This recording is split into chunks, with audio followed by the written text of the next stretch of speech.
Edmonton Sports Talk. My God, I loved it. My name's Jay Milne. #Blue. Our sports update deliverer, the Coon. I'm Zachary Kubish, and you're up today. You know what, Reid? You might be honest. All right, here's what's going on in the Nest.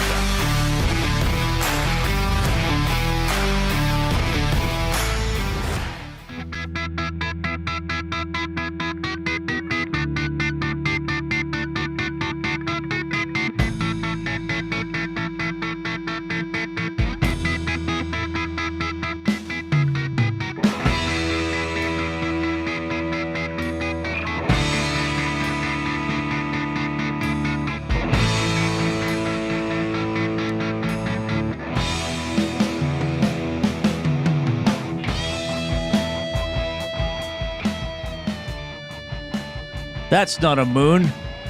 That's a space station. It's too big to be a space station. Chewie, turn the ship around. Do you know what movie is that from? That is from? Give you a hint. The first word is star. Wars. Star Wars. Yes, you got it. 1977. Jay with an early ding. Well, this show might be a ring-a-ding-dong dandy. How are you doing, everybody? Along with Jason Milne, I'm Reid Wilkins. Zachary Kubish is here as well as our technical producer and sports update deliverer. The Oilers practicing today in the beautiful state of New Jersey. I think they call it the Garden State, though when I've been in New Jersey, I've yet to see a garden. Having said that, I was just driving through. That's not true. I stayed in a hotel in New Jersey when Jay and I did the baseball tour. We stayed right across the George Washington Bridge and then went into New York that way. Anyway, that's a side note. Wow, that's got to be a record for meandering. That was like 20 seconds into the show. The Edmonton Oil Kings had a game this afternoon as well. Well, it started this morning. It was their annual Hockey Hooky game with all the school kids going to it. They couldn't quite get it done, lost 3-2 to a very good Calgary Hitmen team. So if you play for the Hitmen, do you go around and say, well, what do? Do you say I'm a hitman? Yeah, obviously. Or do you just try to say I play for the Hitmen? You'd have to say I'm a hitman. I mean, you could say I'm an Oiler. You could say I'm an Oil King. You could say, I'm sure at some point in your life you uttered I'm a Golden Bear, and people understood you weren't an actual bear-like creature. But if you were to say I'm a hitman, maybe they're used to that in Calgary, and now there are hitmen who can innocently go around hey, I'm a hitman. Oh, you play for the junior team? No, I'm here to end your life on a contract. You seem a little old to be a hitman. Yeah. What's in the violin case? So we will have Cole Miller on the show as well. Speaking of the Oilers, we'll get to their news today, and Kris Knoblauch, we'll have some clips from him when we get to the Oil Understood for GCL Diesel. University sports, a lot of national championships going on. Scott Edwards, an old friend of mine and of Jay's. He didn't coach your wife? No. Trix coached your wife. Yeah. All right. But Scott's been the coach ever since Trix departed. Yeah. The U of A. Great coach. The U of A Pandas basketball team, they went 18-2 in the regular season, but then won Canada West bronze. So go into nationals hosted by UBC as the number 8 seed out of 8. And their opponent, the 18-2 Saskatchewan Huskies, who are the number 1 seed. So a Canada West showdown in the quarterfinals there. So those are some of the things we have coming up. We'll get to some other fun stuff with our off-topic topic. I'll tease that. The Jay Milne, apparently, I don't know the full story, has an extended story for the off-topic topic, which we'll get to in a few minutes. We're going to discuss some of the greatest, well, I shouldn't use the word greatest, because what is it in the NBA now? Is it who's won 15 in a row? Cleveland? Cleveland for the second time they this have two season. 15-game winning streaks in the same season. And they opened the season with 15 So they were games. 15-0, and now later in the season, this one's still active. It could go 16, 17, and beyond. It very well could. So we're going to talk about A, how difficult that is in the scope of all sports. And then B, we're going to discuss some unique, memorable, interesting streaks. This won't necessarily be the best streaks in sports. It won't necessarily be unbreakable streaks, though I think a couple of mine might be. But we'll just look at some. We had some fun doing some research on this. By research, we mean surfing the internet aimlessly. Hey, Jay. Hey, Jay, did you know this one guy in 1887 had 14 consecutive games with an error? Oh, and by the way, there's a sale. There's a sale on teen burgers. I'm excited for your list because we didn't share any information today. I got a good one, and I have a good streak as well. So I'm excited to see your reaction, and I'm excited to react to yours. Now, we do have to get down to the brass tacks of why is it called the Garden State. You know, whenever you say that, brass tacks, do you know why that phrase means? Okay, I'll tell you this. Just for fun, somebody put in the nasty chat on YouTube why you using the phrase "let's get down to brass tacks" would have particular meaning for me. I don't even know where that came from. But why? I see if anybody remembers. Brass tacks. Yes, let's get down to brass tacks. However, that's not how. Well, put it in the nasty chat. Okay. And by the way, if you're on YouTube, if you're consuming the show on YouTube, we do have a chat. If you're new to the show, the nasty chat is not a nasty place. It's just what Dustin has a crazy name for everything. He's always naming stuff, coming up with little ideas. Let's face it, he's a weird man, which is okay. So the nasty chat is the chat on YouTube, and it's not particularly nasty. You can talk with us, talk with each other. Usually people are just talking with each other. So post in there, and if you are... Sorry, I'm diverging again. That's okay. Give us a thumbs up as well. Now, yesterday, for whatever reason, was a slow day with the thumbs. I don't know if people were tired or whatever. Maybe they had hit them with brass tacks. Maybe they had some brass tacks stuck in their thumbs. That's right. So give us the thumbs up because we have a special word of the day from contributor. We'll explain it more later, but somebody who is not an EST employee, but is very special in the life of an EST employee. Ooh, baby. All right. So give us a thumbs up. We got to get to first 130 and then 155 for a double word of the day. Don't wait. Get in there. Click, click, click away and make everybody happy. Click, click, click. Must you click? Please, please click. Must you click? You must click. Thumb, thumb, thumb. All right. Why is New Jersey called? Is that where you wanted to go? Yeah. Okay. We are officially meandering, and it's been, like you said, it was off the top. So this is doubling down on it. New Jersey is nicknamed the Garden State due to its rich history of fruit and vegetable production. Its colonial era settlers cultivated fruits and vegetables for both their families and trade, establishing a strong agricultural tradition. Hence why it's called the Garden State, and possibly why you didn't see a garden in your travels along the highways. Right. I did see a deer though. Did you? Yes, because Jay and I, there was like an off ramp to get back to our hotel, and this deer ran across the front of it, and we just thought that was interesting to see in obviously a very metropolitan part of the world.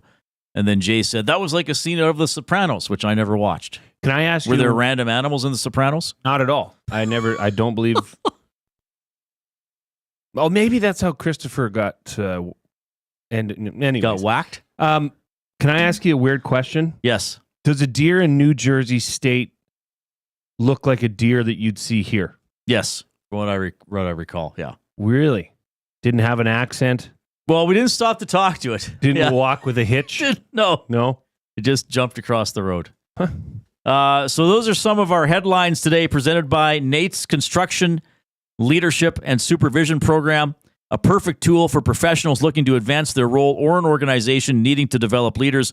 For more information and to register, visit nate.ca/CLSP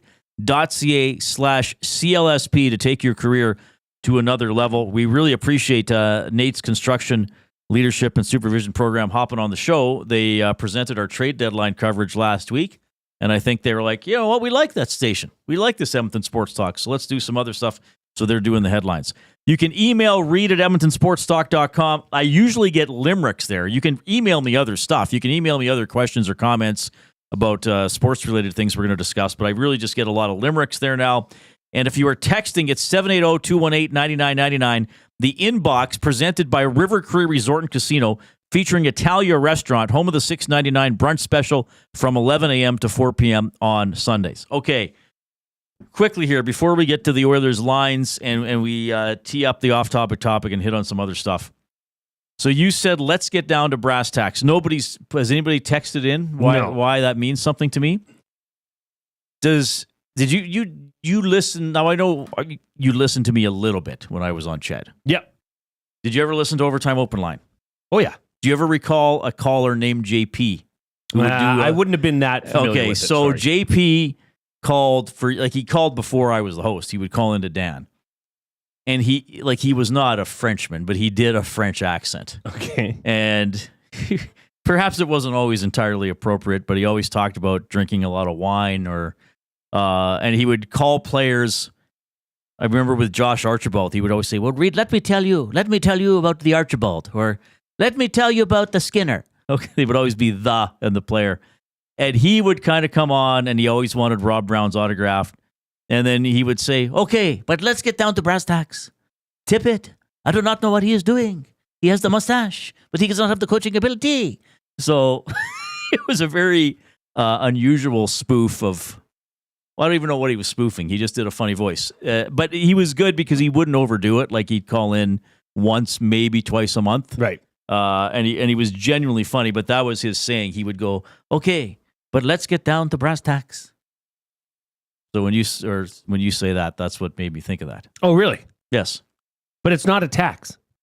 No, it's tax. It's tax, like thumbtacks. Yes, that's what I know. Yeah. But Well, I do that, yeah. Right. But where does that come from?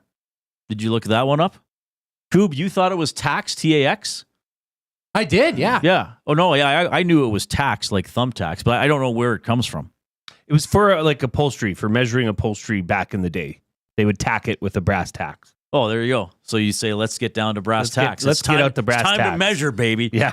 Time to measure the Not silver. length of this couch. Not silver tacks. Yeah. Yeah, people are joking. Wait, he wasn't really French? Yeah. Oh, yeah, it was a good character. Did you ever meet him in real life? Not that I know of. Oh. I think I know his real first name. But yeah, I never met him in real life. That I know of. He could have come up to me in Studio 99 or somewhere else, and it could have been him. But he committed to that character, which was pretty good. What if JP is now listening to you here? Would you like him to? I would like him to listen. I think he would have made himself known, though. I don't know. There's been some strange things that happen around here with listeners and people in the nasty chat claiming they're somebody and they're not. But I think JP would. You ever heard of Chris D? Which guy? That was his flyway to LA trip. Oh, the person that pretended to be the other person. Yeah, that wasn't good. Anyway, that's why I think of that with brass tacks. Here's how the Oilers deployed themselves at practice today in the Garden State. McDavid between Nugent-Hopkins and Hyman. Kris Knoblauch was asked today about that line not being the line they were last year and Nugent-Hopkins not being a very productive player at all lately. We'll get to those clips when we have the Oil understood. Draisaitl between Ardvidsson and Jeff Skinner. The line that was supposed to change the complexion of the top six. Yes, I was one of the people that said that. Henrique between Podkolzin and Brown. Kapanen with Jones and Perry. Janmark didn't skate. He's sick. So maybe he plays and maybe Jeff Skinner just comes out. Or maybe Podkolzin comes out. Or maybe Kapanen comes out. Or maybe Jones. Not taking Jones out. I don't think you would at this point. He's been playing okay. I would say. Defensively, Wallman with Bouchard, Nurse with Stetcher, and Kulak with Emberson. Obviously, Klingberg not well, and Ekholm's not even there, and he's not going to be there. He'll hopefully be able to play again when they're back home next week. They've never said specifically what's wrong with him, just that he needs rest. I mean, we know he was ill before the Four Nations face-off. We know he was probably gutting it out through the Four Nations face-off and when the Oilers came back. And now he's not playing at all. Hopefully he's okay, recovering. That's kind of scary when it's just like, well, he's not playing because he needs time to rest. And then I always think, well, what if there's something going on that's going to prevent him playing for a long time? That's just my worry. I don't know anything. But anytime somebody with children, I believe he has 3 children. I think so, yeah. Sometimes 4 now. Those illnesses can just keep rolling around. Right. and it takes a while to finally spit it out of your household. Well, I guess I worry too, though, because it seems like he could play, but he just doesn't feel right. Well, I think he was playing, he was sick before the Four Nations face-off, sick throughout, and he seems like maybe he never had a chance to just nip it in the bud. Right. And just get over it. So maybe that's what they're doing, resting him now so that he's ready to go and healthy for a run here. Hopefully. Yes. The Oilers, what do we say they were? 5-8-1 in their last 14 games, just 2 of those wins in regulation. The New Jersey Devils, by the way. Yeah. A team you thought highly of going into the season. I did. We, Reid and I were looking through the old, what would you call it? The annex of this, of the Edmonton archives. Sports Talk office here. And we found this little ditty. This was our preseason, I guess, predictions as to what was going to happen, who was going to come out, and who was going to ultimately be in the Stanley Cup final, who was going to win it. So, Reid, one side of your bracket's looking okay. Well, this will be one of the worst picks I ever made, my Stanley Cup. I've made some bad ones. Reid had Nashville winning the Stanley Cup over Florida. Nashville is 13 points out of the playoffs. They have won 4 in a row. I went 7 for 14 in the NFL playoff picks. Yeah. And I somehow forgot Buffalo even existed. So don't feel bad. The Coupe had the Rangers winning the Stanley Cup over Colorado. That is still in play. And I had the Winnipeg Jets defeating the New Jersey Devils. Well, both of your teams are in the playoffs. The Rangers are a bubble team right now. They are. The Jets are tied with Washington for first overall. The Devils are kind of comfortably third in the Metro. They're probably not going to catch up to Carolina. They're probably not going to be caught by a wildcard team. And we did have a lot of listeners at that point, and I recorded them all, give what they believe the Oilers' record would be. And Reid, I think yours is yours and Norm in a combine. Actually, Norm in a combine, well, no, it'd be yours. You predicted 48, 28, and 6. Yeah, everybody else was higher except Norm at 47, 22, and 13. Yeah, didn't you have them winning like 56? No, I kind of did not. I didn't think the Oilers would have an awesome regular season. I said they'd have probably a lackluster October. I was worried on that 6-game homestand. Now, they have not recovered as quickly as I have liked from some of those road games. So I had them going 48, 28, and 6. So if the Oilers went 11, 5, and 2... No, that's wrong. 11. They're going to have to pick it up. What's record did I have? 48, 28, and 6. Yeah, 11, 5, and 2. That's 18, and there's 18 games left. Right. So that's, if they were playing better, you'd probably say, yeah, that's about right, but they're not quite playing at that Oilers standard fans right now. listening to 11, 5, and 2, we'll take it. Yeah, well, they take that finish now. All right, so the Oilers in New Jersey tomorrow, the New Jersey Devils, Jay's preseason pick to represent the East in the Stanley Cup and lose to the Winnipeg Jets. The Edmonton Oil Kings had their Hockey Hooky game today. They lost 3-2 to the Calgary Hitmen at Rogers Place. That brings us our off-topic topic for William Huff. Since 1952, William Huff has provided industry-leading advertising solutions for thousands of valued clients. Their unparalleled customer service, combined with decades of industry expertise and a desire to make every job the very best it can be, is what they call the William Huff Advantage. Visit their website, williamhuff.com. Give them a shout, 780-454-4536. So this was the Hockey Hooky game. We want from you a story about a time you played hooky, and we want the story. Email reid@edmontonsportstalk.com. You can text the River Cree Resort and Casino inbox, 780-218-9999. And you can also put it in the Nasty Chat. And remember, if you're in the Nasty Chat on YouTube, give us a thumbs up. We're already at 46 thumbs. Let's go. The end of the first of 9 segments on the show. So no reason to slow down. Keep on clicking, because we want to get to 100. And now we're going to, just to tell you what's coming up here, Cole Miller from the Oil Kings is at about 340. The Oil Understood is at 4. But in the next segment, because Jay needs a little longer for this, Jay has what I think, he hasn't told me the story, but when I brought this up, because I don't really have a story about playing hooky.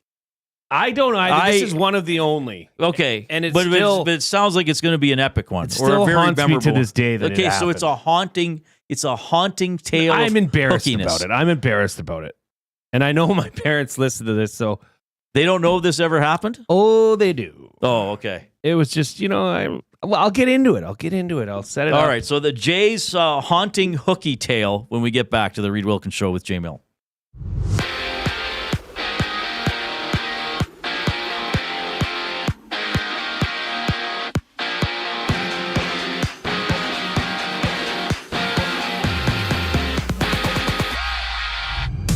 It's the Canadiens and Kraken Anaheim at Utah. The Flames challenging the Canucks and the Sabres meeting the Red Wings, having 4 games around the NHL. And the Oil Kings fell 3-2 in a tight game against the Hitmen. Later, Wenatchee and Kamloops go out at the Raiders, battle the Hurricanes before the Silvertips hit the ice with the Warriors. And DeMarcus Lawrence is headed to Seattle. He goes there for 3 years, earning a max amount of $42 million with $18 million guaranteed with the Seahawks. And just for next season, Darius Slay joins the Pittsburgh Steelers. He'll get $10 million. And the Jets are releasing Aaron Rodgers later today. The team will absorb $49 million in dead money, with over half that amount hitting the 2026 cap. The Rams have also parted ways with Cooper Kupp. He was drafted by the team back in 2017, playing his entire career in LA. And on the court, Toronto and Philly meet. The Celtics clash with the Thunder before Minnesota hits the court in Denver, having 9 games around the association. This sports update is brought to you by Advantage Sports Medicine and Physiotherapy. Get treated like a pro with their highly skilled crew. Whether you're recovering from an injury or looking to enhance your performance, get the same locker room approach that's trusted by the best in the game. More with Reid and Jay on the other side of the break. I'm Zachary Kubish, keeping you up to date.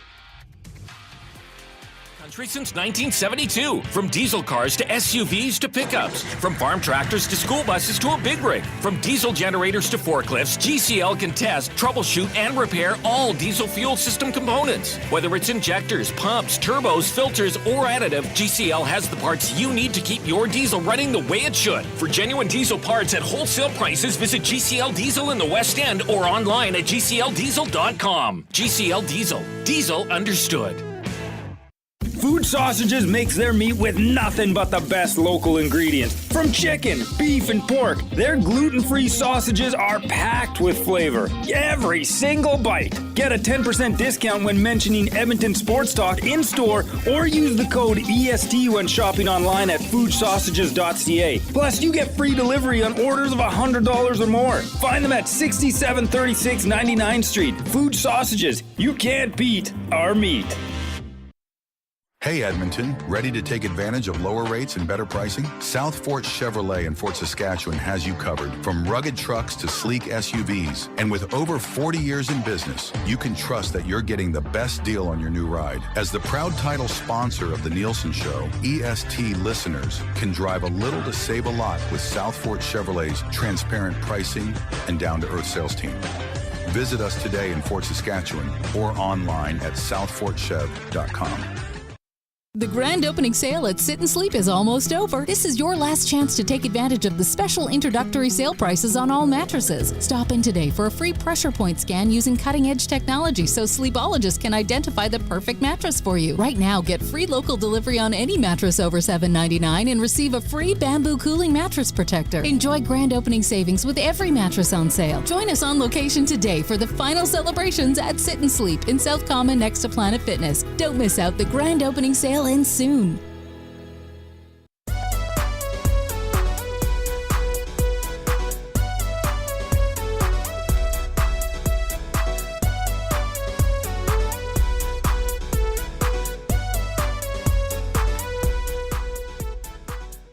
It certainly is a pleasure to have you joining us this afternoon. Oh, I sound like I'm on PBS or something. And now we're going to read, and now it's time for Chapter 14 of the autobiography of Christopher Columbus. Do you ever get stuck and I get trapped stuck all in a the time. PBS show? Oh, no, I don't. Because sometimes they have some really good, I guess documentaries that are on there that, about rock bands or about music. And you just know that for as much as you watch 15 minutes of a really good documentary, you're going to have to painstakingly sit through 15 minutes of them telling you how you can buy the DVD box set for another 15 minutes. But sometimes you just can't leave. And maybe you get hooked into buying that way. I don't know. We should clarify, by the way, our own Tom Gazzola, or Tony Gondola, as he's known in some circles, of course, has reported that lower body with Ekholm, and he is game to game. That is Spicy from Tom Josie Gazzola. sent into the River Cree inbox on the oil stream. Tommy got an update on Ekholm. Right. That was news to us. So, and we tend to not remember anything that happened more than a few minutes ago. What was that? Well, an update on Ekholm. But PBS, was it not a spoof of a PBS show? Who were the performers? Was it Anna Gasteyer and Molly Shannon that did the show with the sweaty balls on SNL? That was awesome. Alec Baldwin came on with his last name was Schwetty, and he made some kind of chocolate balls. David Schwetty. Right. And we love these. David's sweaty ball. Yes. Can you tell us about the ingredients you used, David? Very monotone, Yeah, that was great. That's one of the classics. X-Ray J says, not quite hooky. In junior high, me and a couple degenerates would leave to smoke illegal marijuana cigarettes under the bridge adjacent to our school. Ms. Mann would come take our roaches every day. Yeah, you know what Ms. Mann was doing with those. This heartwarming tale of childhood, presenting by X-Ray J. The Big Uke says at Nate, there were a couple times we'd skip our Friday afternoon classes and play deer barts on a buddy's yard, especially in the spring once it warmed up. And Soapkirk, who I met the other day, says, I think Jay Milne is, sometimes I think Jay Milne is young at heart. Then he tells a story about PBS box sets, and I rethink things. They get me all the time. Pete Schwetty, not David Schwetty. Pete Schwetty. Did somebody actually correct you, or did you look it up? Collingwood Rob. Thank you. Thank you, Collingwood Rob. Bryce Sparky says, I played hooky on my grade 12 math final to go to Avenger Endgame. We bought tickets for the 9 a.m. showing, and me and my older brother went. So I don't really have any tales of playing hooky because I'm very, I was very much, you got to be there. You also have to remember, my dad was the principal of the school I went to from grade 7 to 12.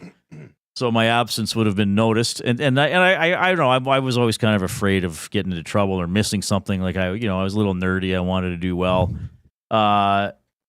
Even university classes, I probably missed some, but not a ton. And then once you start working, yeah, it's not like you could play hooky on the Reid Wilkins show. There's a reason I've been doing this almost 25 years, which we'll talk about as we go along as well. Not this exact job, by the way.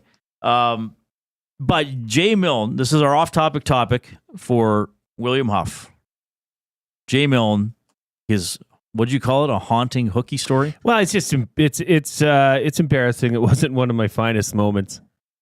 I'm just trying to recall how old I would have been. It had to have been, I would have been in my early 20s.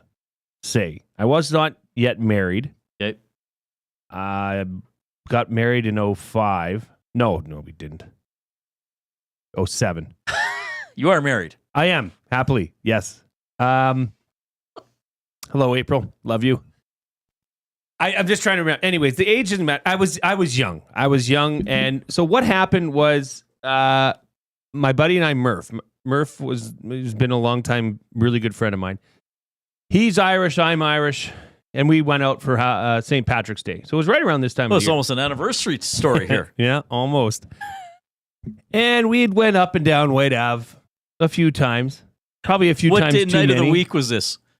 Oh, it was not a weekend. It was not Friday or Saturday. It was not. No, Okay. It was St. Patrick's Day, Reid, which is celebrated. Anyways, at the end of the Murph and I have a strange relationship. We're very straightforward with each other. We don't pull anything. We don't hide anything. And we got into a little bit of a yelling match. Oh my goodness! On White Ave, which then turned into more of a fight. It actually was heated. It wasn't just kind of goofing around, play fighting. It turned out it wasn't. Okay. No, and We were right in front of the Wee Book Inn. I know exactly classic where we spot. were. Yeah. And sure enough, the paddy wagon pulls around onto White Ave and sees me on top of Murph with my arm cocked. And at that point, I was trying to keep him down because he was a little bit more fiery. Okay.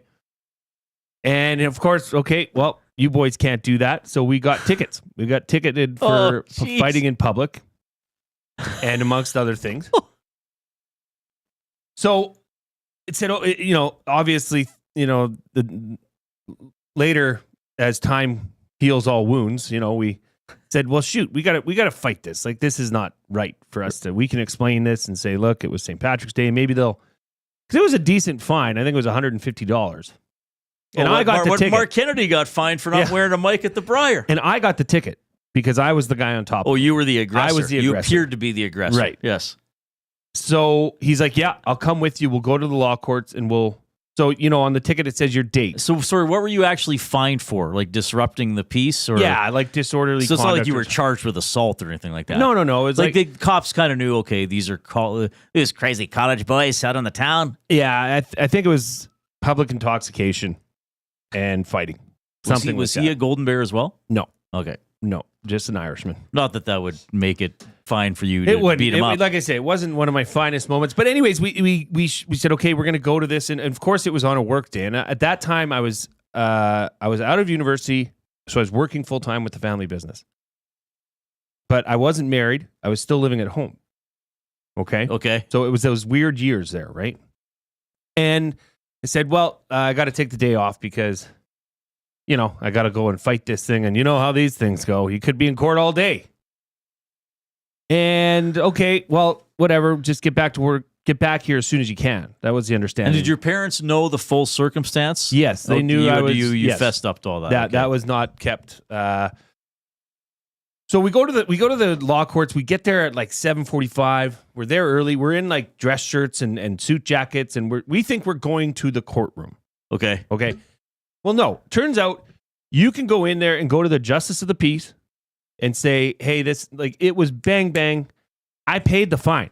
It got reduced to like $100. And I'm like, you mean I can just pay this and like we're done? So the justice of the peace was like, okay, you're still an idiot. Okay, idiots. I'll grant you maybe you're not as big an idiot as you appeared to be. Probably because we wore ties. Like, it was just that simple. So here it is, 8:10 a.m., and we're out of there. Okay. And you told your parents, who you basically were also your employers. Yeah. Right. That, well, this could go all day. And this is before, cell phones were like, hey, where are you? Like, sure. Texting wasn't really a thing. It was, you could do it, but it wasn't as normal as it is now. So Murph and I proceeded to go out for breakfast. And then we went and watched a movie. And I never did report to work that day. Right. Now, just remember, I live at home with my bosses. And I got home before Dad did.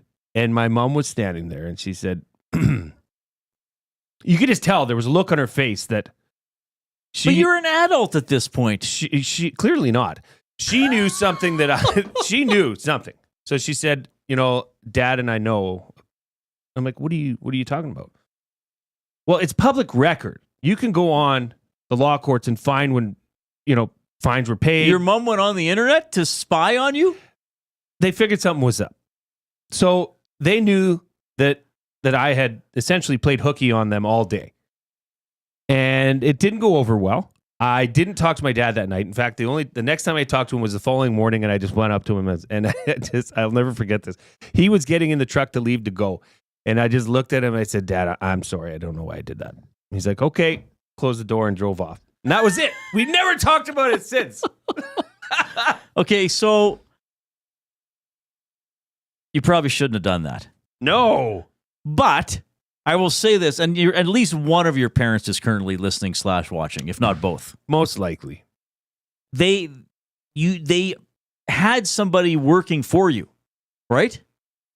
Well, it's they like had a family someone at the business. store. If you're not there, somebody else fills in. Okay. It wasn't like I left them completely high and dry. It was just the fact that I took advantage of the situation. But why would they go online? So there was the internet, but there wasn't cell phones. There was that era from like late 90s to I don't know. If the younger people, There was a brief period of time where there was full internet access, but not smartphones. Right. With not texting. They thought the jig was up. I don't know. I just... Well, I'm a little disappointed they didn't trust you, quite frankly. I hope that... I know the Milnes, especially probably Mrs. Milne, is going to be like, I can't believe Reid's attacking me. Well, you know what?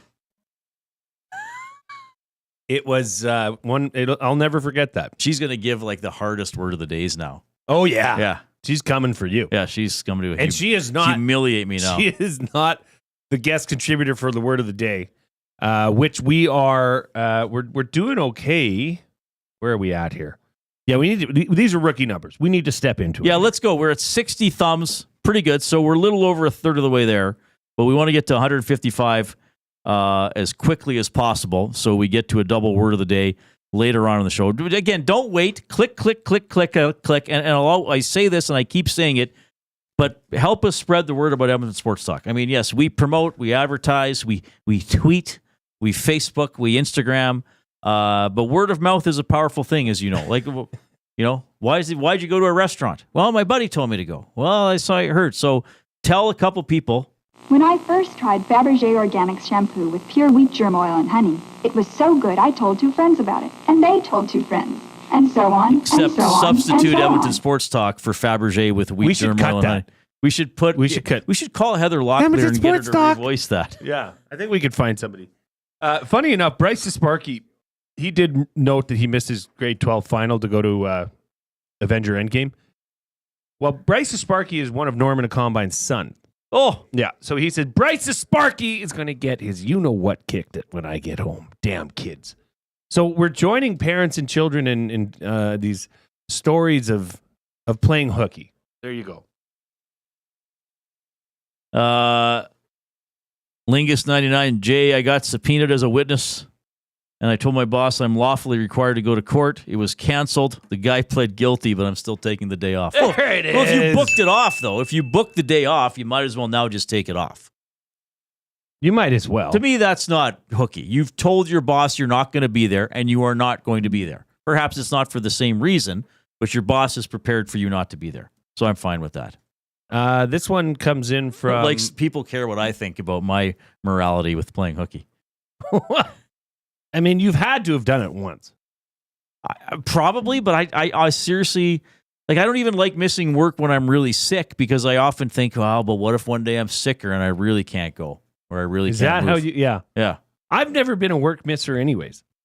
That was... No, maybe same that's here. why. Same here. Yeah. Because I just don't want to somehow... Like, even Blockbuster, I'm like, I got to go in. It's good to work. Got to get off the couch, you know? It really is, Jay. This comes in from, I think, Staines.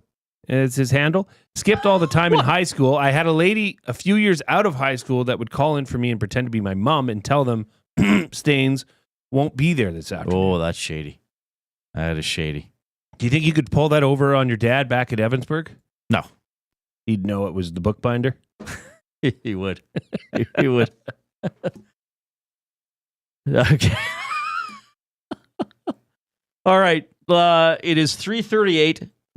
We've got some fun submissions about playing hooky. The off-topic topic for William Huff. Next up, a gentleman who was playing hooky today. Well, playing for a hockey hooky crowd. Cole Miller from the Oil Kings coming up on the Reid Wilkins Show.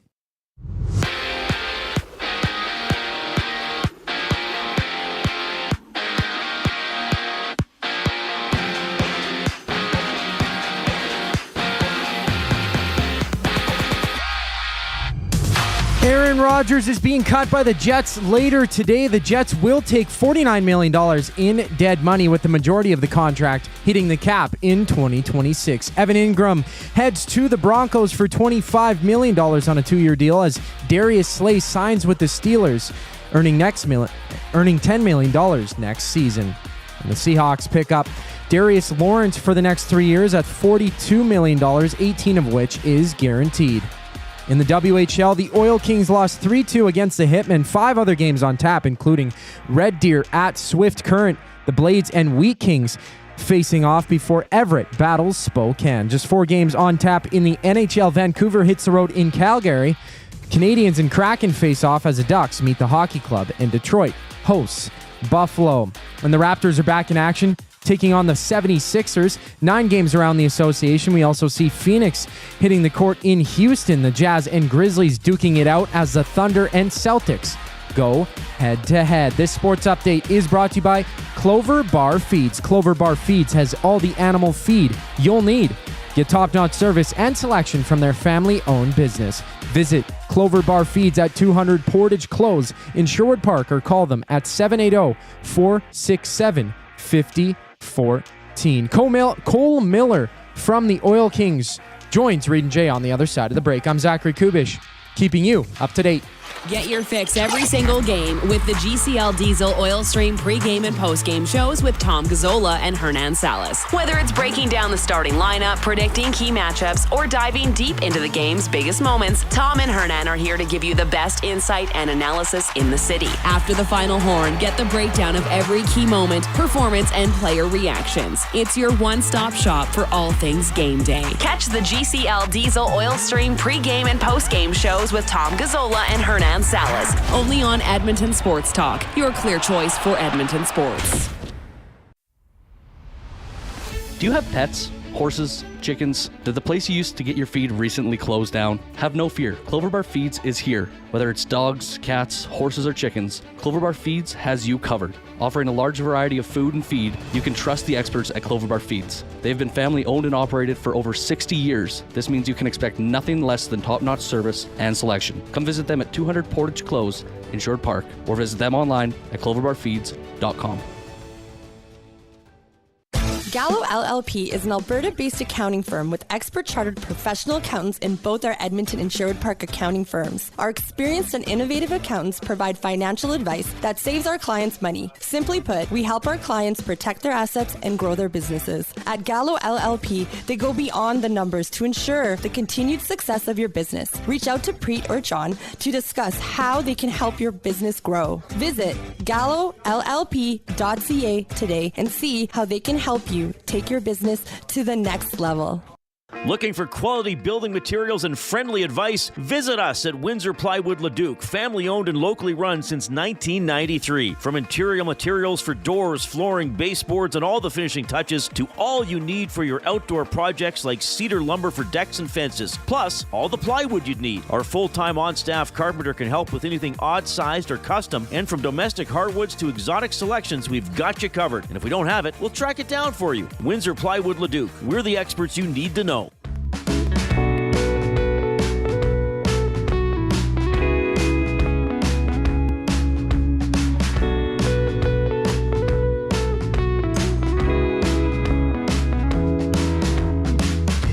Oh, that's some smooth music coming back from break. What's that one called, Kubatola Khomeini? Oh my gosh, flustered. The Center Isn't Holding by National Something. Very negative title for such a smooth song. All right. Appreciate you checking out the show this afternoon. If you are texting us at 780-218-9999, that is the River Cree Resort and Casino inbox. Keep posting and texting and emailing your stories about playing hooky. We've got some fun ones, which is pretty cool. And keep giving us the thumbs up if you are consuming the show on YouTube. Pretty good pace. Let's try to get to 100 by the top of the hour. Don't delay. Get in there and click. Tell a couple other people to click. Subscribe to the station, all that fun stuff. Jay Milne is lining up some very interesting and fun comments, I believe. But we have a very fun and interesting guest who's taken the time to join us after playing a WHL game earlier today from the Edmonton Oil Kings. It's Cole Miller. Cole, I'm Reid. That's Jay. You might have been on my show on Inside Sports last year or the year before, but how are you doing? I'm good. How are you? Doing very well. Thanks for doing this. I know unusual to do a post-game interview at 3:40 in the afternoon. You had Hockey Hooky. Calgary Hitmen are good. They got by you guys 3-2. Tell us a little bit about the game. Yeah, obviously, Hockey Hooky is a pretty big one. We look forward to every year, knowing that it's going to be a pretty packed barn. So I think, game went pretty well. We had a good push near the end and just kind of fell short, and that's all it was. Some small mistakes here and there, but obviously it was a fun one to be a part of once again. So I didn't go to this game, but I have gone to that game in the past, covered it. And the one thing that about the Hockey Hooky game that always strikes me, Cole, is that it sounds differently because you have kids cheering, right? And it just has a little bit of a different sound to it. Did you notice that when you're out on the ice or in warm-up? No, yeah, 100%. You know, you almost need some earplugs under your helmet when all those kids are going nuts. But we definitely hear it, and I know everyone on the ice around me and the whole team hears it, and it is an energy booster. But man, they do get really loud in there. You're an Edmontonian. I believe you just turned 20 about a month ago. Mm-hmm. Did you perhaps ever attend a Hockey Hooky game before you became an Oil King and got to play in it? Yeah, I believe I attended 3. I was grade 5, grade 6, grade 7, and you know, all I can remember is getting that form and bringing it home to my parents to sign to say that I get the day off school, and that was, you know, that's always a big plus with those games, and obviously being a young hockey fan and like you said from Edmonton, it was always great to watch the Oil Kings. Cole Miller joining us, Oil Kings forward. There's been a few people that have chimed in and said they were at the game, brought their ear pods as noise cancellation devices because it was incredibly loud in there. But I wanted to ask you something, in relation. I mean, there was 17,000 plus at Rogers today, so incredible crowd. But I wanted to ask, when you're on the road and you're going from place to place in the WHL, what is the liveliest crowd or liveliest atmosphere that you come across on a regular basis through your travels? Yeah, on a regular basis, it would probably like a Prince Albert's up there. They have obviously the Art Hauser, and obviously an older building, a little bit smaller, but they definitely pack that building, and it is does get rowdy in there sometimes. And one that we don't really see, we only see once every 2 years, is Seattle. Their environment in that building is crazy. The cheers and the fans in general is obviously we don't see them too often. We go off and on with US and BC, but I'd say for more a team that we see more often, definitely Prince Albert and the Art Hauser Center. Well, yeah, you were on the WHL championship team in 21-22. There's some players on that team that we've had on our show, actually. Right. and Jake Neighbors, Dylan Gunther. What was it like to play with those guys, and do you still keep in touch with them? Yeah, obviously you see the talent that they have and where they are right now, and what they're doing in the NHL is obviously something that's, you know, it is a little bit crazy to know that, you know, you're a part of a team with those guys, and there's many other names you can list off from that team that are doing the same thing. But just, you know, every day kind of just watching them and seeing how they went about day to day, and trying to incorporate some of the things that they do. And to answer your question about staying in touch, obviously, like Dylan is from Edmonton as well. So in the summertime, we work out at the same gym. So staying in touch with obviously the guys that are from Edmonton, there's quite a few on that team, and getting, you know, the odd text here and there from the guys in our group chat that we still have too. So it was definitely a great culture that we had, and it's definitely still talk to those guys from time to time and stay in touch. Cole Miller from the Oil Kings joining us. So you guys are back in the playoffs. What did it mean to clinch a few days ago?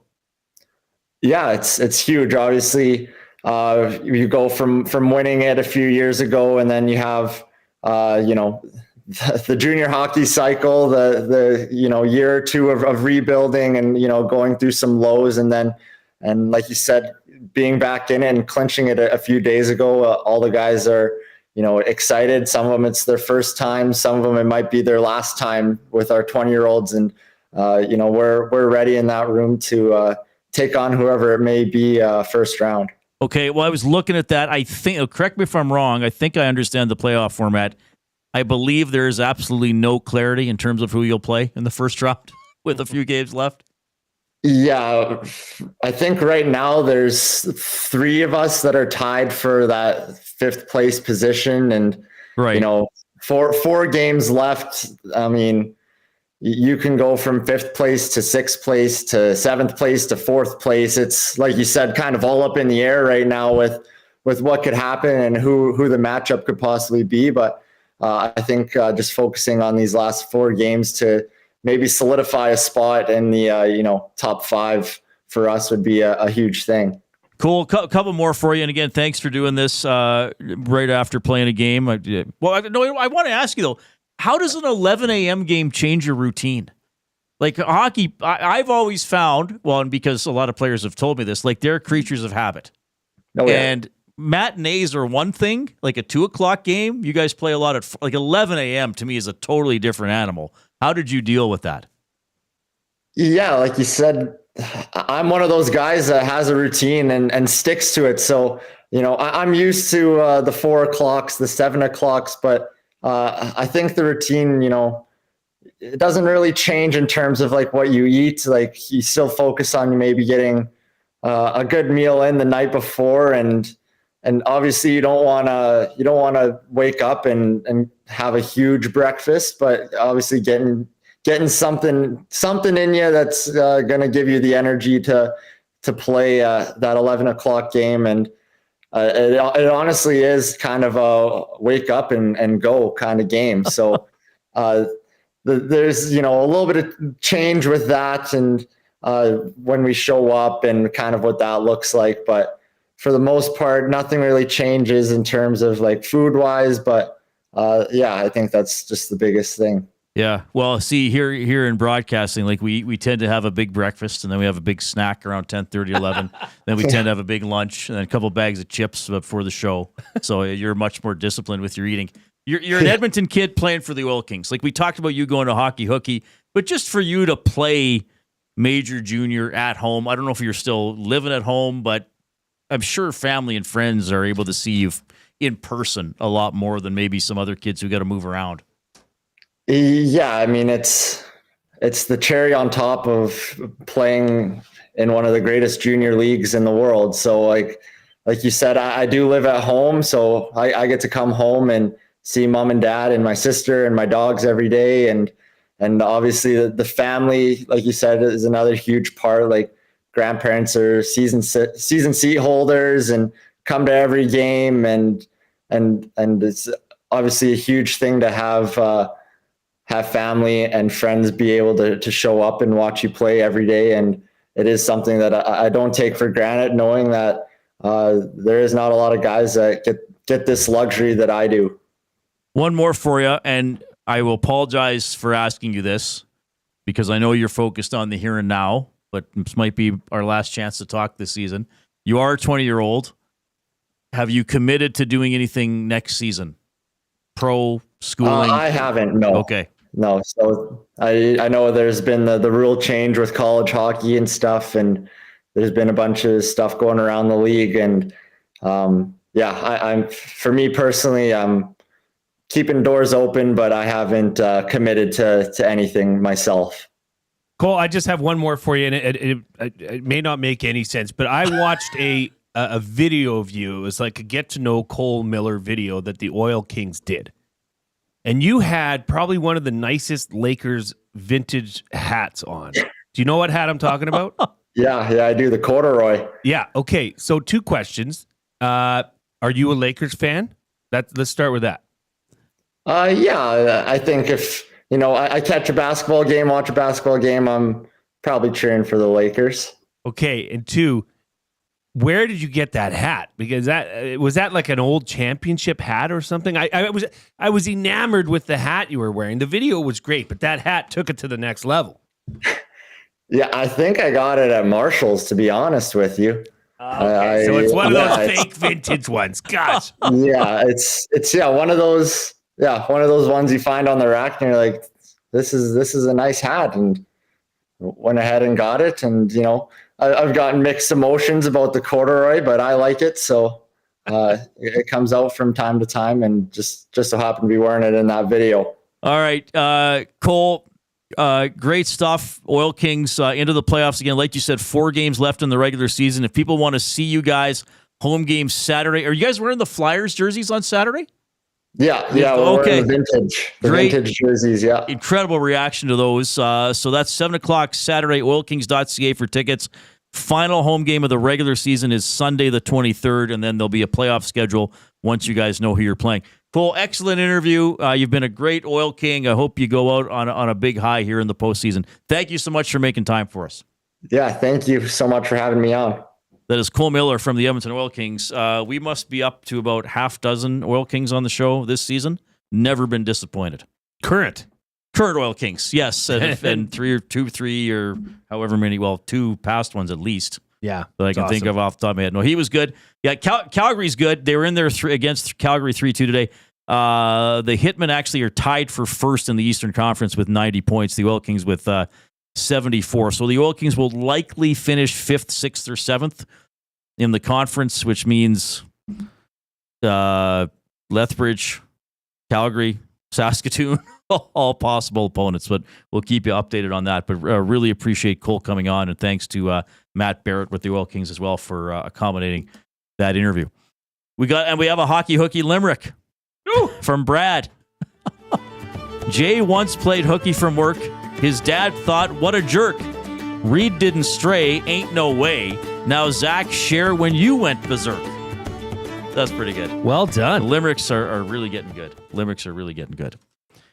Smitty the Welder did chime in as well and remind you that he's coming by on Friday for his hug. To the station? Yep. Or to Westgate BP? I don't know. It says, I'm coming to collect my hug on Friday afternoon, so I would suggest that's here. Might be tough for you to hug. Is Tom... Are they at Westgate, though, on Friday for the game? I thought so, yeah. Yeah, they both are, yeah.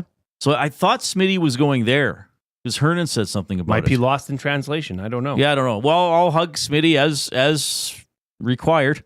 Smitty, I will not be here. I will be driving down to... Oh, yeah, you're off on Friday. Well, early in the morning, we're heading down to Calgary. We got some basketball provincials to go win.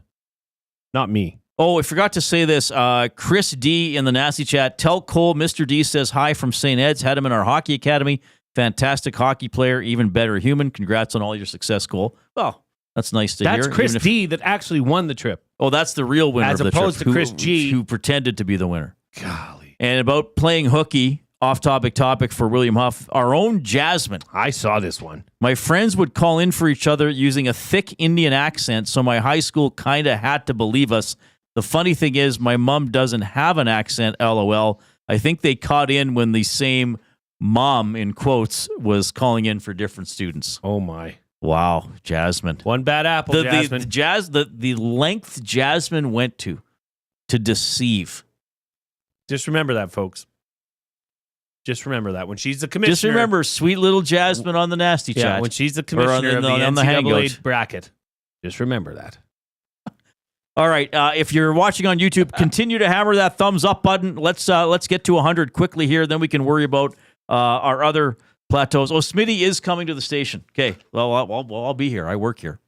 Well, did you win something, Smitty, or are you just coming? I don't know. We were going to have the oil understood. Kris Knoblauch will talk about Jeff Skinner on a line with Draisaitl, at least today, and he's going to talk about something we talked about yesterday, the lack of production, especially compared to last season, from the line of McDavid, Nugent-Hopkins, and Hyman. That's all coming up after 4 o'clock. The Lock Shop. Listen, that was a huge win for Winnipeg. I know people think, oh, it's all good. The team's #1 in the league. Might have reminded you what happened at the trade deadline in the Central Division. The Dallas Stars are coming. The Colorado Avalanche are coming. When you look at the standings, I mean, going into last night, the Jets were 6 points up on Dallas. Dallas had a game in hand, and these two teams play each other on Friday night here in Winnipeg. The Winnipeg Jets have to win the Central Division. The Lock Shop, weekday mornings at 11, only on Edmonton Sports Talk, your clear choice for Edmonton sports. Your home for live music and great performances is the River Cree Resort and Casino.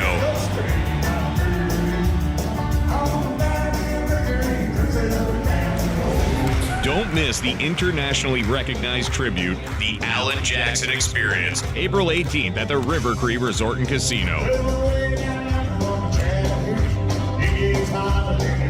Get your tickets at rivercreekresort.com. River Cree Resort and Casino. Excitement? Bet on it. Celebrating 70 years in the signage industry, William Huff Advertising is the most recognized name in the game. An in-house, one-stop shop for all of your design, print, and installation needs. William Huff provides quality graphic solutions for everyone. Here in our City of Champions and throughout the nation, they are the preferred signage partner entrusted by many of the biggest corporations, pro sports teams, and organizations to bring their identity to life. Recognize the name, get in the game. WilliamHuff.com. Play more tables and games. Play more tables and games. Make the most of your bad game. Oh, you want to, you need to, you know just what you gotta do. It's time to add some fun to your life. Make the most of your bad game. Play more tables and games. PlayMoreGames.ca.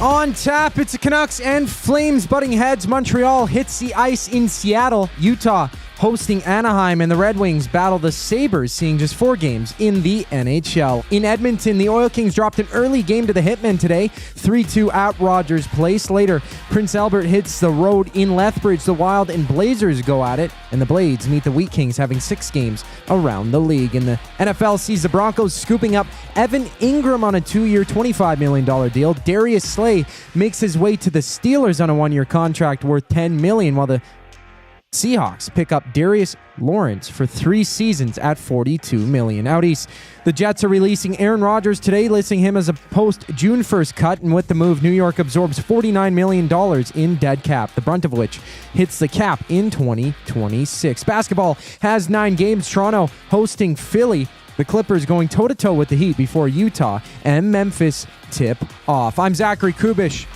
For your sports update, you're locked and loaded right here on The Reid Wilkins Show.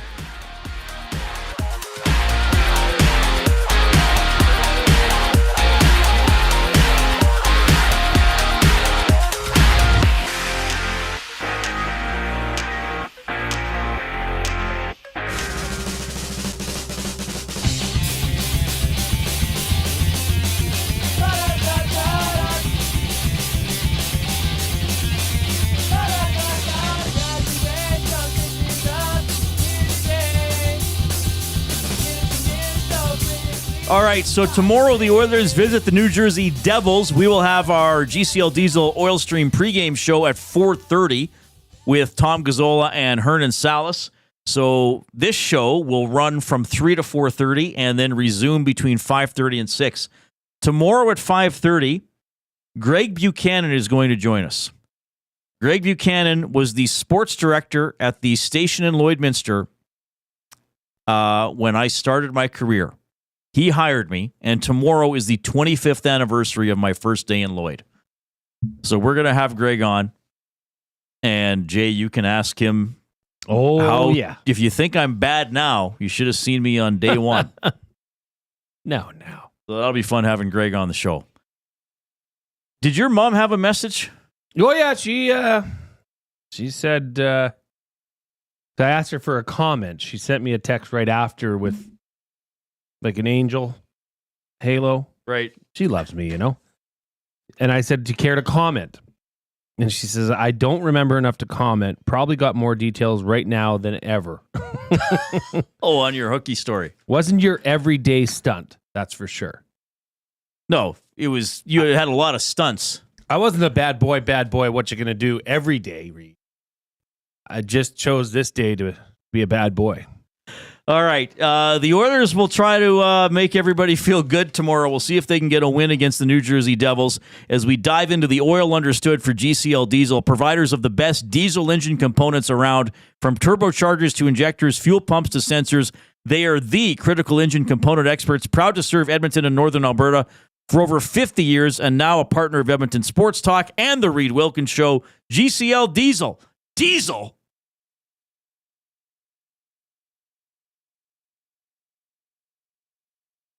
Understood. All right. You okay? Were you holding your breath for that? It's like Do not hold your breath when I pause. It could cause brain damage. A cemetery. Like driving by a cemetery. You don't hold your breath when you go by a cemetery? No, are you supposed to do that? Yeah. Well, I didn't know. I've never heard that. It's bad luck if you don't hold your breath. I have never heard that. Explains a lot. And I heard a lot growing up. You hold your breath. Evansburg. Tell me I'm wrong, Nasties. You hold your breath when you go by it. I mean, we do this with my kids in the car. Reid. Okay. You live and learn. Never heard that? I've never heard that I remember. Don't they have what do you call it? They have cemeteries. They do in Evansburg? Yes. Are you sure? Yes. No, we just throw people in the river off the bridge. Off to the Pembina you go. You got Pembina. That's our hitman from the beginning. Hey, better be careful. Little Johnny got Pembina, and you're next if you don't watch yourself. That's a train station in Pembina. Jasmine says, I thought that was for a tunnel. See? D-Rock, never heard of that. I think this is just a weird Ardvidsson thing. Really? Yes. Or maybe Yvonne's furniture. No. You can't hold your breath driving a cube van. No, that's true. Safety well, yeah, first, the driver shouldn't do it. What if the driver blacks out?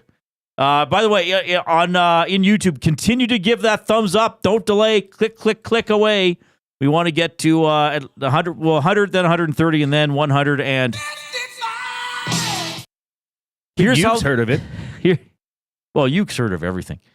The lines for the Oilers at their practice today in New Jersey: McDavid between Nugent-Hopkins and Hyman, Draisaitl between Jeff Skinner and Ardvidsson, Henrique centered Podkolzin and Brown, Kapanen centered Jones and Perry, Janmark sick, did not practice. On the back end, Walman with Bouchard, Nurse with Stetcher, Kulak with Emberson. So obviously no Ekholm and no Klingberg. And Knoblauch was asked if those guys might be available on the road trip.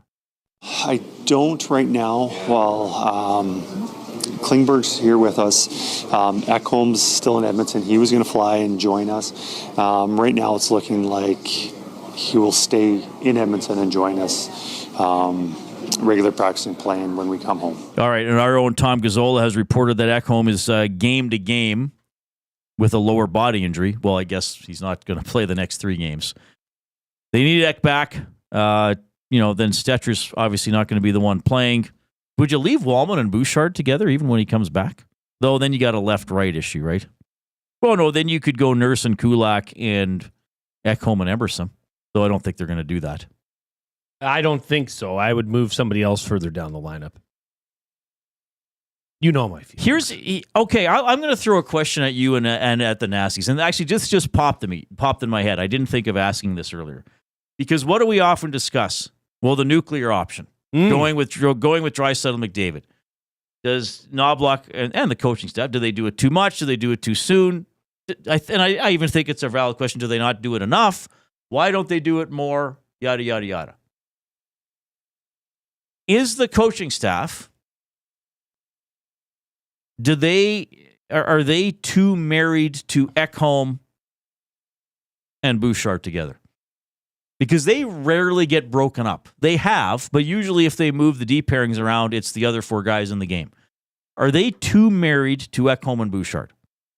I'll just throw that out there as a question. In my opinion, absolutely. I don't know why there hasn't been a shakeup to the top D pairing. There's players that deserve to be up there. How you pair it up is up to you. But to me, the glaring issue there is Bouchard. And as we talked yesterday about being a defensive liability, he's not the worst defender in the league. I get that. I am aware of that. But is he deserving to be on your top D pairing? I don't think so. Right. And you have more tools in the tool chest now. Shake it up. Why not? They do it all the time with the forwards lines. Here we have another iteration that goes back to the start of the season that was skating today in New Jersey. Yes. Well, round 2, I guess. But nothing ever changes unless injury provokes it. Yeah. Now, we talked about Bouchard's ice time yesterday, too. And I guess we should always click. I'm a big believer in trying to clarify things. sometimes his ice time is high because the Oilers might get 3 or 4 power plays, and there's 8 minutes right there. Because the first, that's fair. So if the first unit plays and doesn't go off, that's a whole bunch of extra ice time. But you're suggesting, and I think it's an interesting discussion point. You know, sometimes coaches say we got to find a way to get a guy more ice time. You know, if a guy's going, like when Pod Colson's had good games or whatever. I got to find a way to get him out there a little bit more. You're suggesting, is there a way for them to limit Bouchard's ice time? Like, would you say never put him out if there's a face-off? Like, he's going to play in his own end sometimes. Would you say, like, never put him out if there's a face-off in the Oilers' end? I don't think that's realistic to say never, but I would limit it. I would do matching. I would take advantage of matchups and put defensive-minded defensemen in, your own zone face-off. Whereas, like you said, play him. Obviously, Bouchard can run the power play. Get minutes there, but it's just the same story. It's the same stone we're kicking down the road every week now for this team. But again, I should present the opposite side to this, and a couple people put it in yesterday when we were talking about Bouchard, is all those times he goes back, gets the puck, and just passes it up, and they're out of the zone. Like, it's not as if he turns the puck over every single time he gets it. No, not at all. But to me, the bigger thing is the engagement in puck battles or physicality. Engagement. Right. The moxie, the give a you-know-what. His levels seem to be low. It just seems like he's caught in no man's land too often and at the wrong time. Like we said that yesterday, making critical errors at critical times. He's the captain of that ship. Good stuff coming here in the Nasty Chat. Mike, the Michigan fan, says Ekholm is the only D-man on the team that can save Bouchard's butt every game. Induced Comics. That's quite a handle, eh? Induced Comics. Maybe that's the name of their company. Do they draw comics or produce comics? I really wish Nurse would get some power play one time. I like his shoot mentality. Well, we've seen Wallman already jump onto power play too. I think with Nurse, I don't think he's one of the higher choices on the power play. He skates well, obviously. Here's my thing with Nurse. And I think this is probably why the contract still gets criticized. Like, his offensive game is not as refined as I think some other defensemen. Like a lot of times when he gets the puck, even 5-on-5, it's not always the best possible play, right? Or sometimes it's a lower percentage shot. So I don't see him as a premium power play guy. Just Me says, serious question. If Bouchard is good on offense and crappy on defense, why is he a defenseman? Okay, that's not the first time that's been brought up to me. I think, guys, in the grand scheme of things, it is extremely rare for players to change positions. I guess, Burns and Bufflin did it, and then they both go from forward to D. I don't know if making Bouchard a forward solves anything at this point. Then you have the things about his game that bug you. And on top of that, he's trying to learn a new position. And let's face it, I don't know if he's the greatest skater to get in on the forecheck or pursue pucks. And again, if we talk about his physicality and his engagement, well, if you get in forecheck, you got to muck around. At least with the way he plays. If Bouchard has a good game, he's not getting touched because he gets the puck and away it goes the other way. So I don't. That's why I'm trying to give a reason here for why you wouldn't change his position at this point in his life. I wouldn't. Yeah, I would not. Yeah, I don't think that's necessarily the answer either. I just think limiting his role and exposure in certain situations would be wise.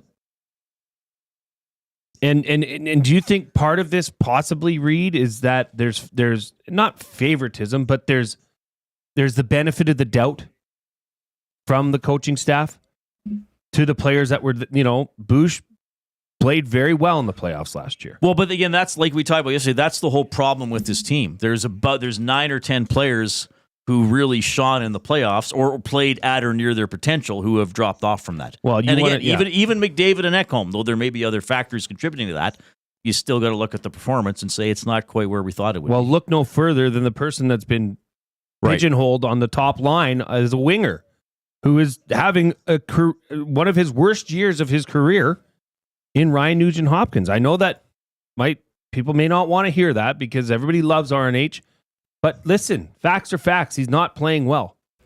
Well, again, I mean, this is the similar conversations we would have about Yamamoto and Puljujarvi and guys over the year, and Ardvidsson earlier this year. You're playing with either McDavid or Draisaitl most of the time. For Nuge, I know he's been on his own line sometimes, but he plays a lot with McDavid, if you look at it. And he did have over 100 points just 2 years ago playing with Connor McDavid. He is going to be hard-pressed to get to 50 this year. Quite frankly, he might be hard-pressed to get to 45. He's on pace for it, but if he has another couple games without a point, then it's gonna look like that. What did we say yesterday? He has 1 goal in his last... Let me ask everybody this as well. Nugent-Hopkins has 1 goal in his last 14 games. How many scoring chances has he had? Not many. Because I think even with Hyman... Was it 4-something shooting percentage? Because something like that. But even with Hyman...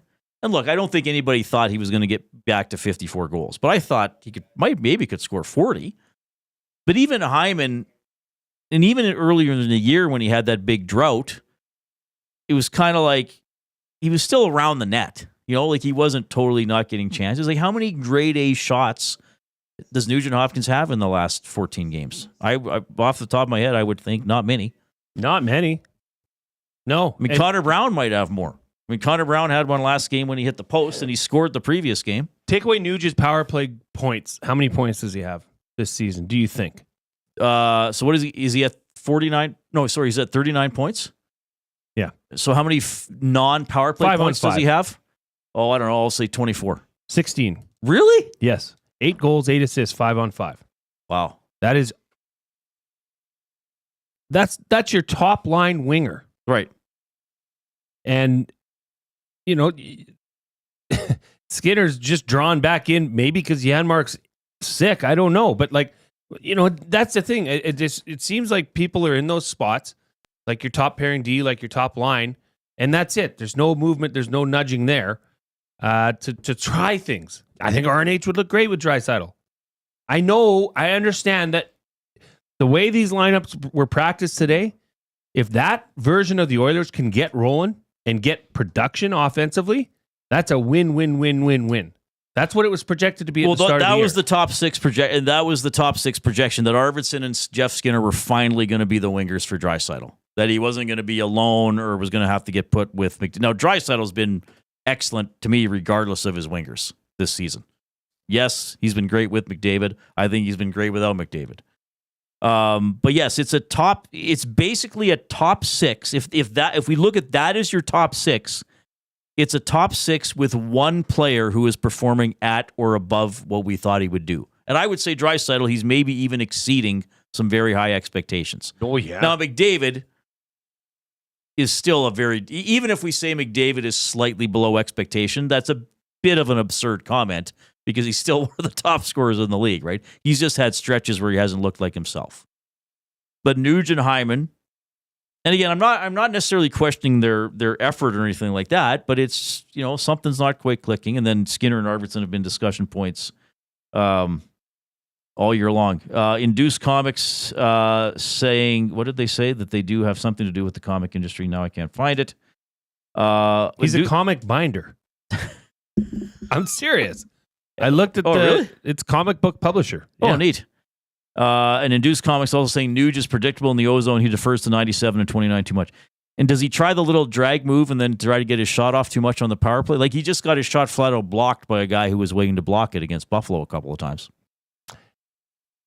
Well, you know when you can tell you've struck a nerve with the listeners is when your inbox, so the River Cree inbox starts piling up.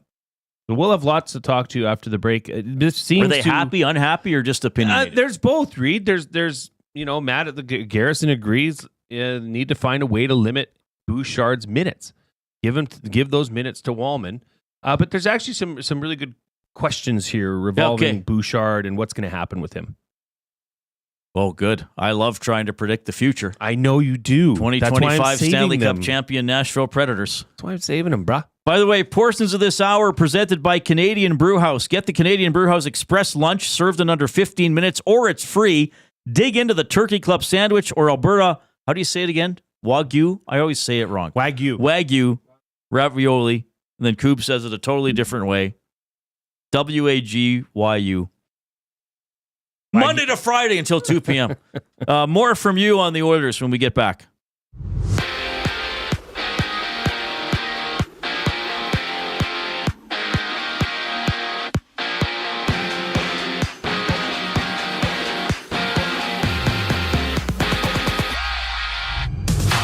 ESPN's Sham Charania is reporting that the NBA has fined the Utah Jazz $100,000 for violating the player participation policy by failing to make Lauri Markkanen available against the Wizards on March 5th, as well as some recent games. Tonight, it's Toronto and Philly meeting. The Celtics clash with the Thunder before Minnesota hits the road in Denver, having 9 games in the association. In the NHL, it's the Canadiens facing the Kraken, Anaheim at Utah, the Flames challenging the Canucks, and the Sabres meeting the Red Wings. 4 games around the league. The Oil Kings fell 3-2 in a tight game against the Hitmen. After that, Wenatchee and Kamloops go at it. The Hurricanes battle the Raiders before the Silvertips hit the ice with the Warriors. And DeMarcus Lawrence is headed to the Seahawks. He goes there for 3 years, earning a max amount of $42 million, $18 million guaranteed. And just for next season, the Steelers have picked up Darius Slay for $10 million. Meanwhile, the Jets are releasing Aaron Rodgers later today, having the team absorb $49 million in dead money, with over half that amount hitting the cap in 2026. This sports update is brought to you by Paramount Flooring.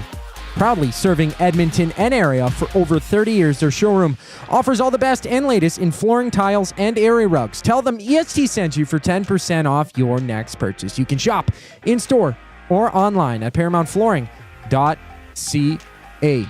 We got a quick timeout here on the Reid Wilkins Show before the boys roll on. I'm Zachary Kubish, and you're up to date. Love is in the air. I love you. And you? And you? And you!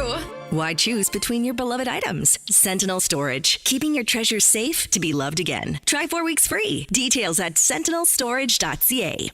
Got some gently used furniture or home goods that need a new home? Find Edmonton is here to help. Every month we furnish over 100 homes to those transitioning out of homelessness, and we need your gently used furniture and home goods. Drop off at 5120 122nd Street or call for free local pickup. Just visit findedmonton.com to learn how your donations can help create a home for someone in need. Plus shop our thrift store, in-store or online, with proceeds benefit those moving out of homelessness through housing supports. Visit us at findedmonton.com. Find Edmonton, supporting our community one home at a time. Missing the course? The Canadian Ice House is here to keep your skills sharp. Trackman golf simulators are open. Real golf action right in downtown Edmonton. Don't let the off-season slow you down. Visit us in-store or check out thecanadianicehouse.com for all the details. Your home for live music and great performances is the River Cree Resort and Casino.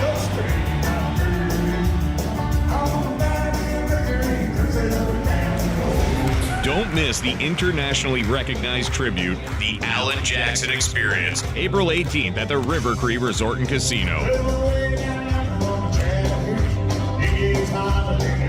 Get your tickets at rivercreeresort.com. River Cree Resort and Casino. Excitement? Bet on it. Tommy Gunn's Barbershop is more than just a barbershop. It's a top-notch, tailor-made experience from check-in to check-out. Get a precision haircut, a classic shave, or a facial to step up your style. Just walk in, relax, and let Tommy Guns take it from there. Find comfort in knowing their team follows the code, which is their commitment to care for you as a customer. Check out Tommy Guns today, in-store or online at TommyGuns.com to bring out the best in you. Tommy Guns, where every cut is done right every time.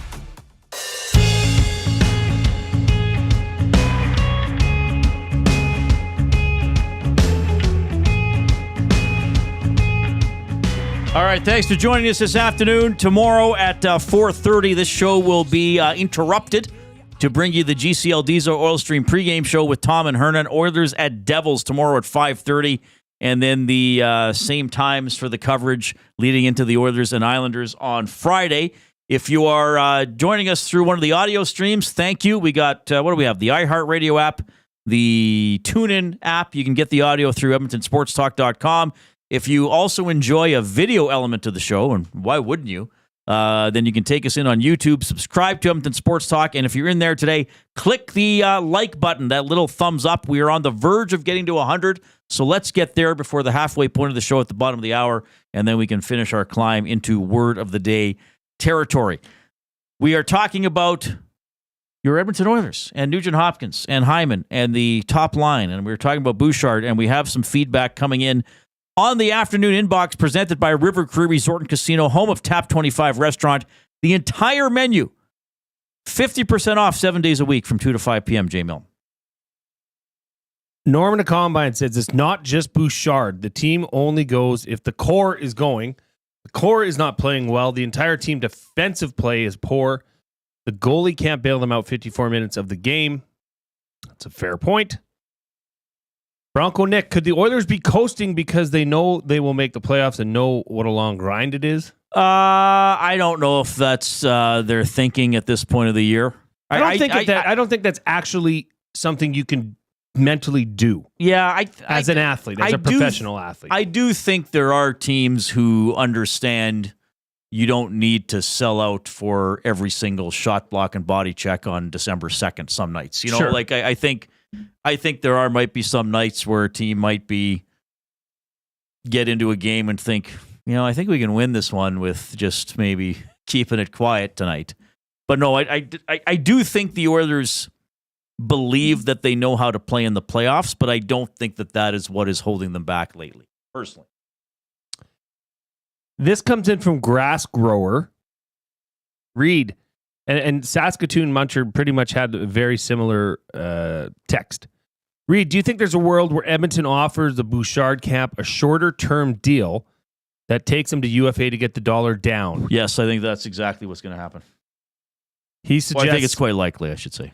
He suggests maybe 4 years at $7 million. Oilers can make a decision during this time and get some cap savings. I think if it's going to be for less money, it would have to be even shorter than that. Yeah, possibly like 2 years. Like, didn't Nurse do a 2 or a couple 2s, and then he got the longer deal? Really good question, though. That's going to be a huge offseason story. And I've seen this now a couple times. Chris Purper says Ekholm needs to rest because he plays for 2 players when he plays with Bouchard. Here's the really sarcastic comment about Evan Bouchard. Some nights he gives both teams an equal chance of winning.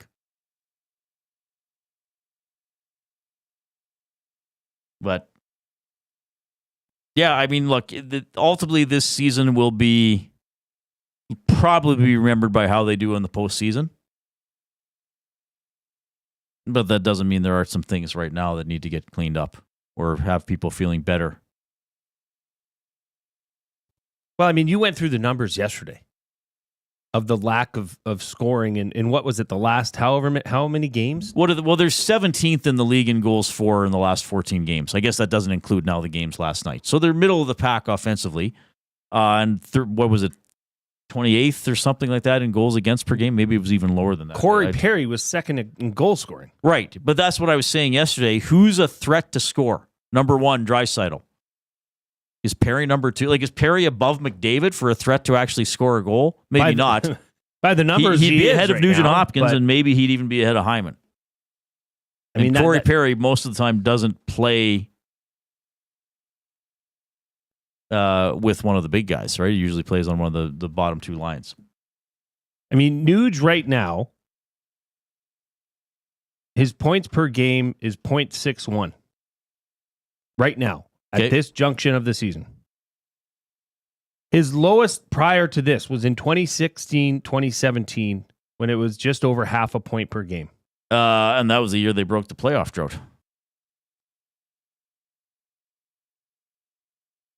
Not a good year. No.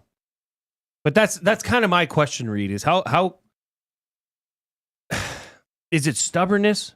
I mean, I know, look, Knoblauch can't go out there and score the goals himself. I get that. The coach's role is somewhat limited when it comes to dropping the puck and what happens after that. But it's almost like there's a stubbornness to try and just keep trudging through that. And you know what? For all I know, they may come out and break out of this slump they're in, right, and start producing again. And then all this goes away. But the fact of the matter is they've been playing quite awful for the last month. Yeah, I can't argue with that, buddy. I'm sorry. I just got to apologize to everybody. Couple of people bring up about a Nugent-Hopkins trade. Again, guys, he has a no-move clause, so I'm not even going to talk about that, and I don't think that's a player that they would look to trade. What are we at for thumbs? 96. We need 4 more thumbs. We'll get to 100, and then we'll focus on getting to 130. But let's get to 100 first. Right away. Pronto. Hey, I want to remind everybody about this before we get to some more clips here from Knoblauch. You can join Dustin Nielsen, our morning show host and owner and leader and mentor and spiritual inspiration. You can join Dustin Nielsen, Trey Ford, and Tyrell Ford. Two of those three people look alike. But you can join Dustin, Trey, and Tyrell Ford and other special guests on Tuesday, April 8th at the Bell in Old Strathcona. Was it 80th Ave, 81st Ave? Yeah. It's in that neighborhood, just south of White. For Edmonton Sports Talk, Bids for Kids, presented by GS Construction. A live on-location show featuring a delicious appetizer buffet, silent auction, a 50-50, and more. Tickets are limited. Find them today. kidsportbidsforkids.com. So Dustin Nielsen, Trey Ford, Tyrell Ford. How would you rank the athleticism of those? Everybody in the nasty chat, rank the athleticism 1 through 3. Now, what sport are we Dustin playing? Nielsen, overall athleticism. Just athletic ability. Well, just raw athletic ability. Raw athletic. Okay, so this Dustin has nothing Nielsen, to do... Trey Ford, Tyrell Ford. Rank them 1, 2, 3. I'm going to go Trey Ford 1. Okay. Tyrell Ford 2. Oh, poor Dusty. And that's where I'll end it. And the entire staff of GS Construction / Kidsport at 3. And then Dustin. Now, I have no idea how good of a basketball player either of the Ford brothers are. But I know, Dustin played college basketball. No, he didn't. Yes, he did. Where? At Lethbridge. He wasn't on the college team. Yeah, he was. He played intramurals probably. Check your stats, bruh. No, he did. Okay, well, Slav but he had to Kornick, choose. He played ACAC basketball. He had to choose media because he had to cover those games. So his prof pretty much said, look, Dustin, do you want to be a broadcaster or do you want to be a basketball player? Do you want to play in the NBA with LeBron? Right. And he Slav said, well, Kornick did both. So I'm just saying. He can do it. I'm going to have to ask Dustin about this. I'm on the morning show, if he remembers that I'm on the morning show tomorrow. All right, but anyway, this is a great cause. So it's April 8th at the Bell in Old Strathcona. Edmonton Sports Talk, Bids for Kids, presented by GS Construction. Tickets at kidsportbidsforkids.com. Good stuff. All right. Oilers practice today in New Jersey. We're over 100 thumbs. We appreciate that. First of all, quick comment from Kris Knoblauch on having Jeff Skinner up there on Leon Draisaitl's line yet again. Well, he's a guy that's feel that if he's going to play, that he's complimentary of playing with skilled players, and he's a guy who can score goals. And in the other night, we did some switching later on the game, but Janmark, Brown, and himself in the first period, I thought they might have been our best line that period. But with Janmark, uncertainty, and then tomorrow night, there's a good chance that is where Skinner will be playing. But we're going to find out exactly who's eligible to play. All right. He's all right. I don't know if we need to say anything further on that. Kris Knoblauch on that top line, McDavid, Hyman, Nuge. Well, it's nowhere near the same level as it was last year. I think all three of them haven't been quite the same. And, we've tried some things, moving, one guy or two new line mates around McDavid. And, nothing's really stuck. Nothing's been better. So we're hopeful that, they can recapture that magic that they had last year. And, lately they've been, it just hasn't been what it as expected. But I feel that they'll figure it out and they will be a dominant line. Last year they were probably the best line in the league. I don't see any reason why they can't recover and do that. Okay. Well, I mean, that's really the hope, right? About can these players recover and get closer to who they were, last year, basically over the last about 65 games and most of the playoffs. And then he was also asked, about Ryan Nugent-Hopkins and his recent lack of production.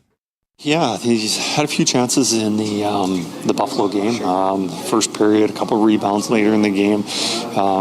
If you're going to play top line minutes, you got to contribute some offense. And it's harder because you are playing against the best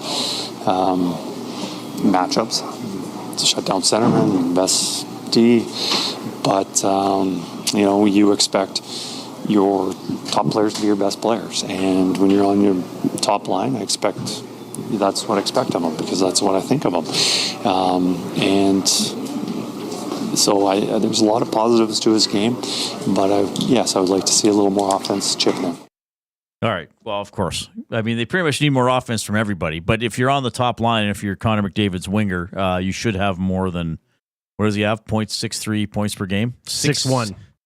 0.61 and 16 5-on-5 points. Now, a lot of offensive players have, a lot of power play points, but still, it's been tough up there. And this is not a terrible Oilers team. I refuse to believe they're a terrible team, but for a large chunk of the season, basically the first 20 games and now the last 14, there's kind of that, they just leave you wanting. Now they've had some games they've kind of been blown out, but there's been a lot of games where it's like this they can't swing it, or they can't stem the tide. They're on the wrong side of that fine line. It's frustrating because this team is capable of so much more. It's one of those things and I sound like a broken record, but to get that back, where did that go? That December Oilers team into January. Where did that team go? They're out there. They're in the ether. Yeah, well, they're inside themselves somewhere. Easy E says Knoblauch is not good at coaching the O-zone. I wonder if he does any coaching at all. It's all defense for him, and the cost is outweighing the benefit. That's an interesting comment. I don't know if I would agree with that, Easy E, because I do think they have, face-off plays and some structure that they use to try to cycle the puck. I don't think. I don't see Knoblauch as an all defense coach. And I think he's because he's brought it up a lot of times, and it was one of the first things he said after he was hired. He's very concerned about players feeling confident and relaxed and executing, and I think a lot of that is in the O-zone as well. But I think it'd be fair to say that the D-zone structure of this team is very important to him, which will lead to offensive production. Yes, but I think a lot of coaches start there. They always stress that. Let's prevent goals first, and then we can go have fun on the other end of the ice. But I don't know about that. Maybe I'm not watching this or noticing the same things Easy E is noticing, but I don't view Knoblauch or the coaching staff as a whole as neglecting the offensive zone of the ice. Maybe I'm not. Maybe I'm missing something. That's an interesting comment, though. Yeah, I don't know about that. I don't see it that way, but maybe there's an angle I'm not getting there with that comment. That's all right, though. Justin of Balgoni in the River Cree inbox says, when you don't have confidence in your goaltending, it makes it really difficult to create offense. You are constantly worrying about the defensive side of the ice, and that stifles the offense. Yeah, maybe. I mean, but the offense last game had 5 posts that they hit. They were around it. They were putting pucks on net. They just didn't get in. I get that. But I don't know. Well, last game, I said yesterday, if they'd won 6 of their previous 7 games and then lost to Buffalo, you might say, okay, they were due for a night where it just didn't go in, or Buffalo made a few more plays, or the Oilers just didn't get the puck luck. But there's been something that's been restricting their success, so to speak, for a while now. All right. If you're in the nasty chat on YouTube, keep hammering the thumbs up. We are 24 away from word of the day territory, so we should be able to get to that by 5 o'clock. I'm setting these deadlines so you get out there and do it. Don't be a pleasure delayer. We have a special. Can we say who it is? The guest contributor for the word of the day? We can wait. We'll wait. You can say the name. We'll just say it's the romantic interest of an EST employee. Very well said. That made it sound a little sordid almost, didn't it? All right. 780-218-9999 is the River Cree Resort and Casino inbox. Little more chat on the Edmonton Oilers. We're also going to talk about winning streaks in sports. Which sport is the hardest to win a lot of games in? Here comes the Coop.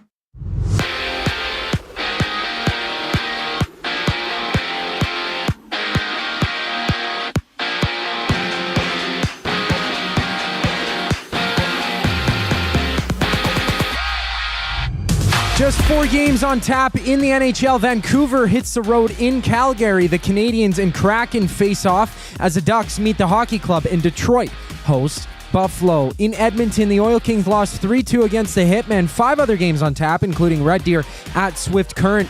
The Blades and Wheat Kings dropping the puck before Everett battles Spokane. And down south, Evan Ingram heads to Denver for $25 million on a 2-year deal. Darius Slay signs with the Steelers for next year, earning $10 million.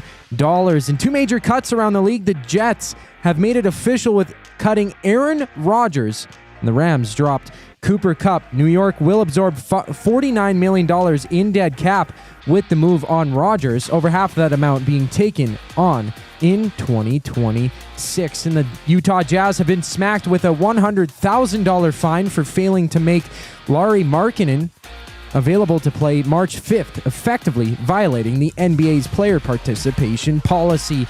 Out east, the Raptors are back in action against the 76ers, having 9 games around the association. Phoenix hits a court in Houston. The Jazz and Grizzlies duke it out as the Thunder go head-to-head with the Celtics.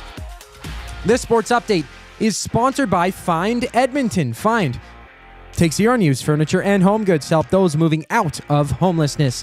Get donations picked up or drop them off free of charge. Visit findedmonton.com or call them at 780-988-1717. We have a brief intermission before the Reid Wilkins Show returns. I'm Zachary Kubish, keeping you up to date. Get your fix every single game with the GCL Diesel Oil Stream pregame and postgame shows with Tom Gazzola and Hernan Salas. Whether it's breaking down the starting lineup, predicting key matchups, or diving deep into the game's biggest moments, Tom and Hernan are here to give you the best insight and analysis in the city. After the final horn, get the breakdown of every key moment, performance, and player reactions. It's your one-stop shop for all things game day. Catch the GCL Diesel Oil Stream pregame and postgame shows with Tom Gazzola and Hernan Salas, only on Edmonton Sports Talk, your clear choice for Edmonton sports. Take your career to the next level with Nate's Construction Leadership and Supervision Program, a perfect tool for professionals looking to advance their role or an organization needing to develop leaders. Learn more about safety supervision, scheduling, cost control, and most importantly, how to lead a team. For more information and to register, visit nate.ca/CLSP to take your career to another level. Since 1952, William Huff has been the heartbeat of Edmonton's advertising world. From humble beginnings to a citywide powerhouse, we've been the go-to for signage from print to design and installation. Partnering with Edmonton's top sports franchises and major events, we've helped shape the city's global reputation. Our secret? Unmatched customer service, decades of experience, and a passion for excellence we call the William Huff Advantage. Visit us online at williamhuff.com. Food Sausages makes their meat with nothing but the best local ingredients. From chicken, beef, and pork, their gluten-free sausages are packed with flavor. Every single bite. Get a 10% discount when mentioning Edmonton Sports Talk in-store or use the code EST when shopping online at foodsausages.ca. Plus, you get free delivery on orders of $100 or more. Find them at 6736 99th Street. Food Sausages. You can't beat our meat.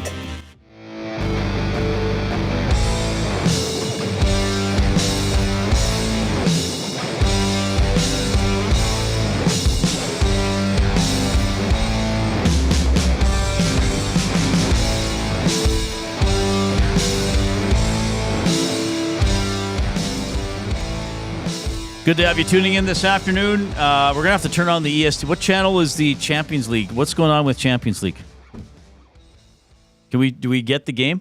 We must get the game. Jasmine, help us get the game. I don't really follow it, but apparently is there a shootout?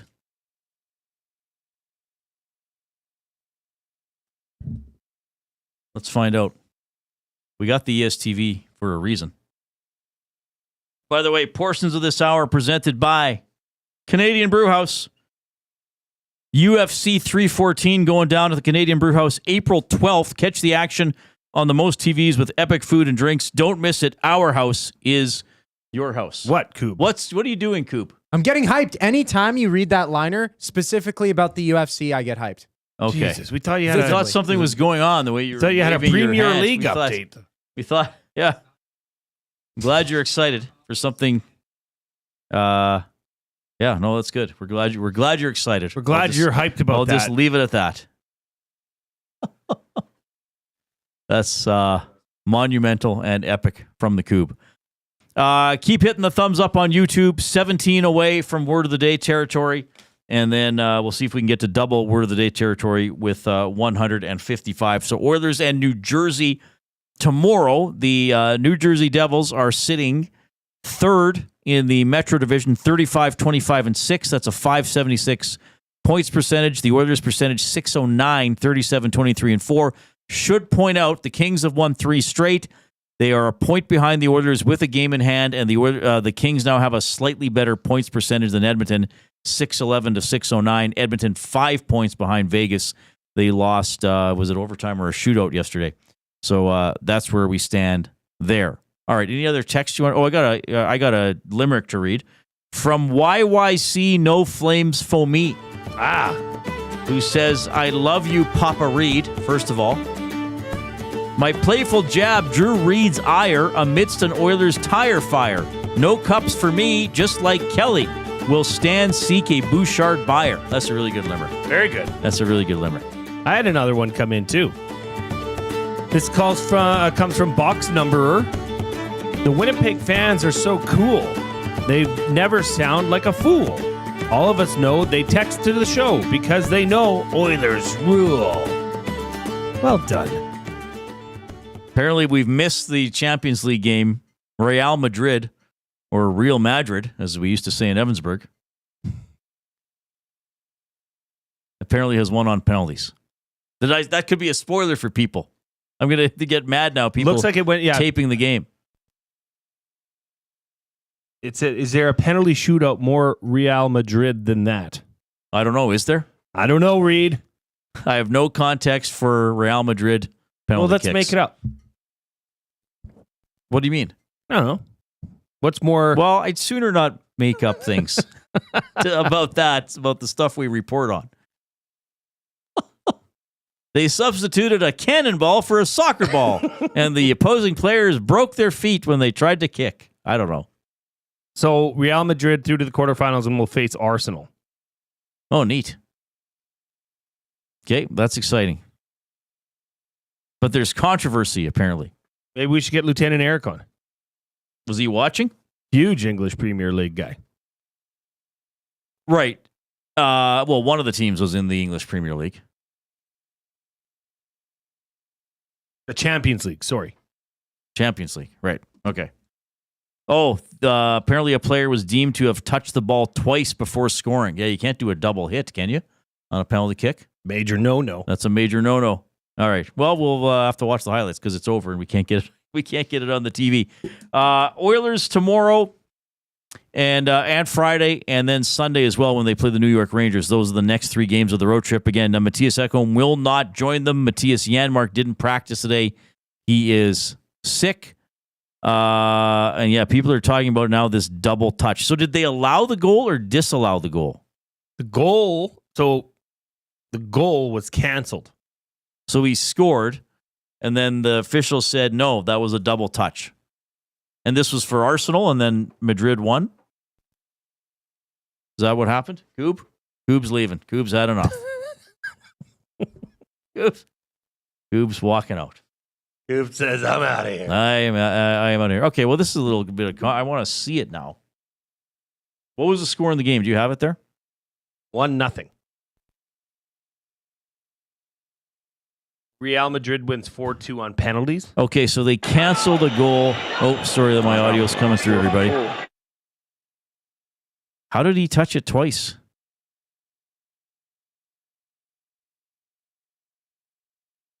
Oh, did it brush off his left foot? Because he slips. Oh, yeah. His plant foot nicked the ball, and then he hit it with his right foot. I think that's what they're calling. Well, because he actually slipped and fell after he made the kick. So he plants with his left foot close to the ball and then follows through with his right foot. And as he's swinging to kick, he falls down. So I think they're saying that both his left and right feet touch the ball. So that's the double hit. But man, so oh man, the plant foot slid into the ball. I which think that's what barely touched it. or maybe it went off his left toe even on the follow through. Yeah, I think that's what they're saying, that the ball went over the top of his left foot. Man, oh man, that is close. That is so close. So that goal was disallowed. And then, wow, that's fascinating. Ooh. Did you find the replay? That's, wow. I mean, from looking at it without complete close-up or slow motion, it's hard to say, but obviously that was the case. Yeah, this is fun. So it was, okay. No, wait a minute. No, there wasn't even a Premier League in it. This was this is Champions League. Yes, but this was Atletico Madrid against Real Madrid. We're picking up all this on the fly, everybody. So now I'm sure this has been called before, but I don't remember it being called. Certainly this is a big game. So this was a double touch. Right? Am I getting this right, everybody? The teams playing? Yeah, Bronco Nick, they said his plant foot touched the ball. Right. Disallowed by VAR. Atletico player goal was disallowed.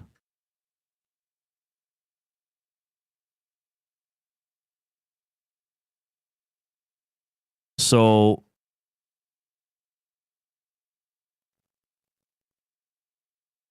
but then Madrid advanced. Okay, so sorry, everybody. So the second leg, so Atletico won the game 1-0, but then the aggregate was tied 1-1, so they went to penalties. Is that right, Bronco Nick and everybody? Okay, Bronco Nick says, yes, I am correct. Jasmine says, this is good since I cannot watch it. Yeah, I'm aggregate just watching was 2-2. Oh, pardon me. So the game today was 1-0. Yeah. 1-0. The aggregate was 2-2, so they got to go to penalties to decide it.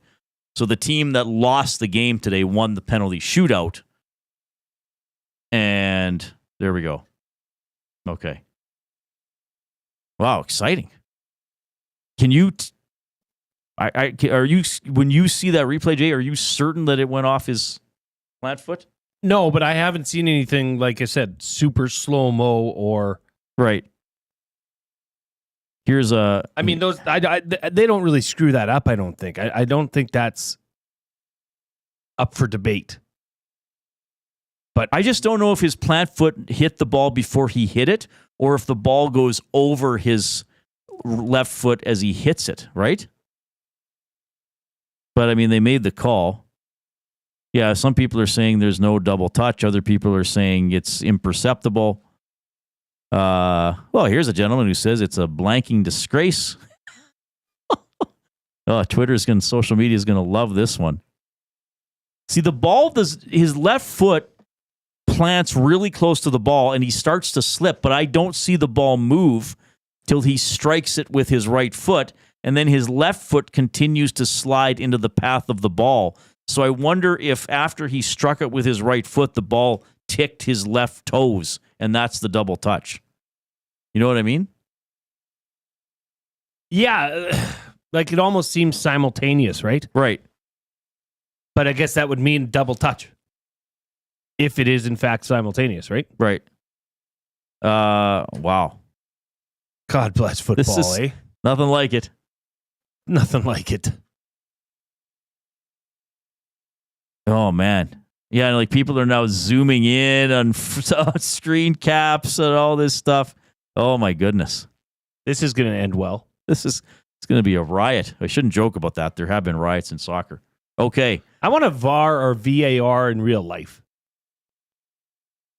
You know? Where we can just be like, draw the triangle in the square. I want to look at that again. Right. I don't know how this stain got on my jeans. I was eating nachos earlier. I need to see when it arrived. I didn't think anything fell off the nacho, but it looks like it did. Let's just go to the VAR. Or was this the other sauce I had at lunch with my tacos? Where did this stain come from? Let's go back to the VAR. Yeah.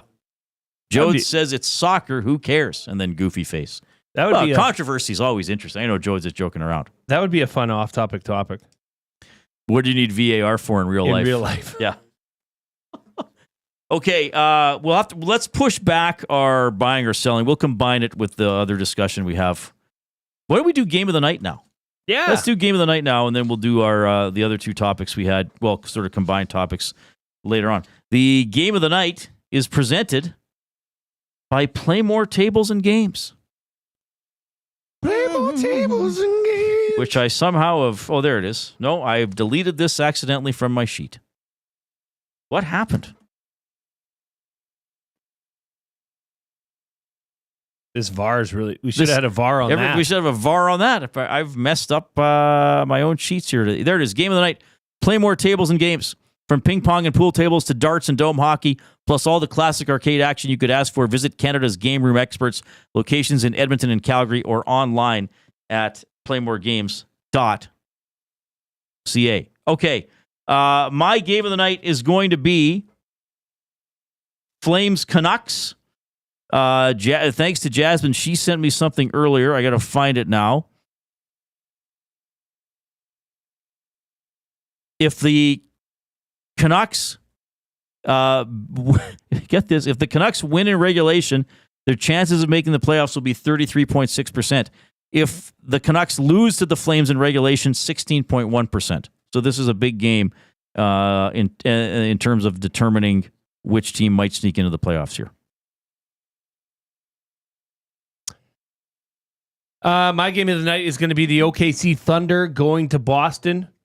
Some are saying this is an NBA Finals preview. I think the Oklahoma City Thunder are clearly the favorite to come out of the West. But I don't know why the Cleveland Cavaliers have been getting so much disrespect, as they're 8 points ahead of the Boston Celtics. But I guess it would be the consensus would be that Boston will come out of the East.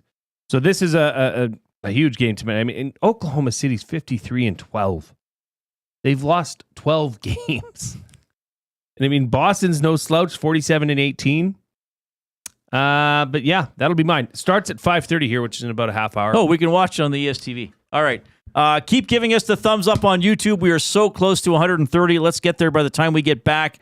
Norman, Oklahoma says, are the new EST sheets confusing? Dusty seems so proud this morning about his new EST sheets. No, they aren't. And I actually brought these sheets over from my previous job, the format. The problem was I moved some things around today, and now there are 5 pages to print instead of 4. And I only printed 4. Oh, no. Because I've only been printing 4 for the last several months. So I am a silly I remember goose. the staff meeting when you broke those bad boys out, and you're like, well, hey, fellas. You want to use these? Why don't we use what I've been using for my illustrious career?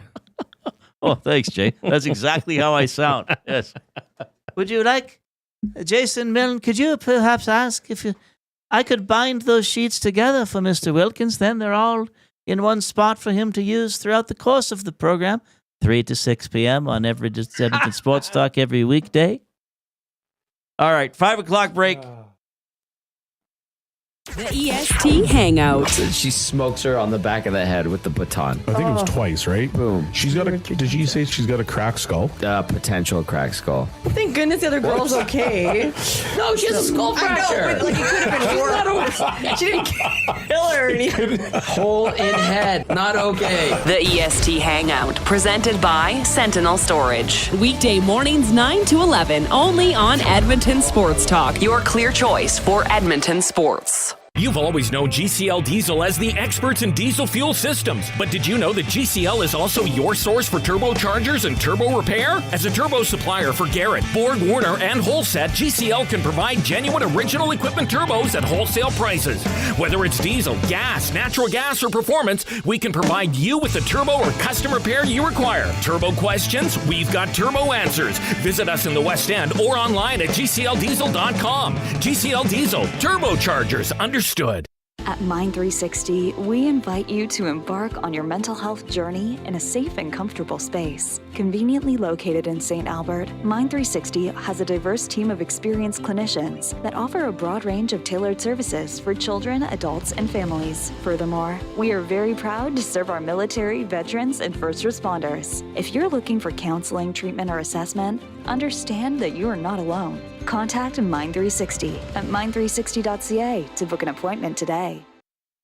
Looking for quality building materials and friendly advice? Visit us at Windsor Plywood Leduc, family owned and locally run since 1993. From interior materials for doors, flooring, baseboards, and all the finishing touches to all you need for your outdoor projects like cedar lumber for decks and fences, plus all the plywood you'd need. Our full-time on-staff carpenter can help with anything odd-sized or custom, and from domestic hardwoods to exotic selections, we've got you covered. And if we don't have it, we'll track it down for you. Windsor Plywood Leduc. We're the experts you need to know.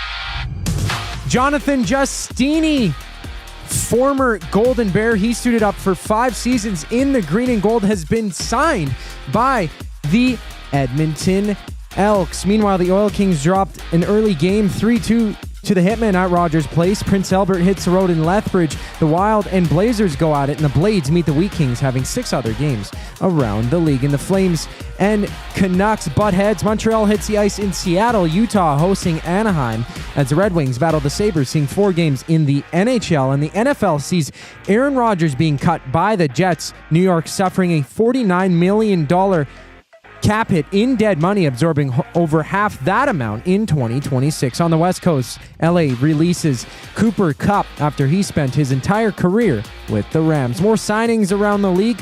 Broncos scoop up Evan Ingram for 2 years at $25 million. Darius Slay makes his way to the Steelers on a 1-year deal worth $10 million, while Seattle picks up DeMarcus Lawrence for 3 seasons at $42 million, 18 of which is guaranteed. Basketball has 9 games. Toronto hosting Philly.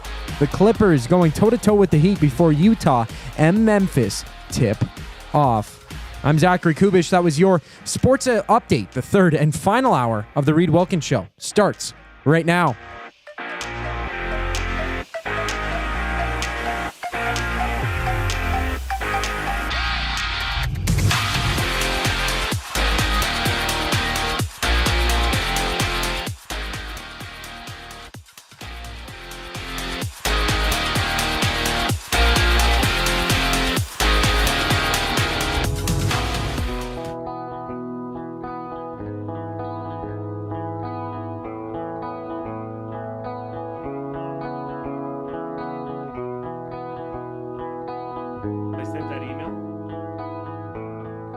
All right, thanks a lot for joining us this afternoon. Hope you've had a great day, are having a great day. If you're heading home from work, hope you had a good evening ahead. If you're at work or still going in, hope it's a good shift. Thanks for spending some time with us. We need a half dozen thumbs to get to 130. That is our first word. We could say our word of the day provider is the girlfriend of Hernan Salas, Angelica. So we want a double word of the day because we got someone apparently she listens to the word of the day. Well, they both do. They both do. But I mean, record. Yeah, but I mean, having a colleague, a coworker listen to your show is not a big deal. They should listen sometimes. But that's cool that Angelica listens. And she, I guess, quite likes the word of the day, and we've encouraged her to participate. So you've received a couple words from her? I have not. Oh, but we think we're going to. Hernan needs to get these to me. Right. Okay. Well, if she doesn't want to do it today, that's okay. We don't want to pressure anybody. But I'm excited. We'd love to have a guest provider who is in a relationship with someone we work with and adore. Well, Hernan's always said that she's his better half, so the word's got to be good. Yes. It's going to be great. And I said, it doesn't matter. Even if it's a one-syllable word, sometimes it can really stump Reid. Well, yeah, I am wrong on most of the words I try to spell and or figure out the meaning of. So bring them in. You should have somebody keeping tabs on the words. And I thought your mom kept track of all that. She may not even be listening anymore after the She's story. outraged with she's embarrassed to be your mother temporarily.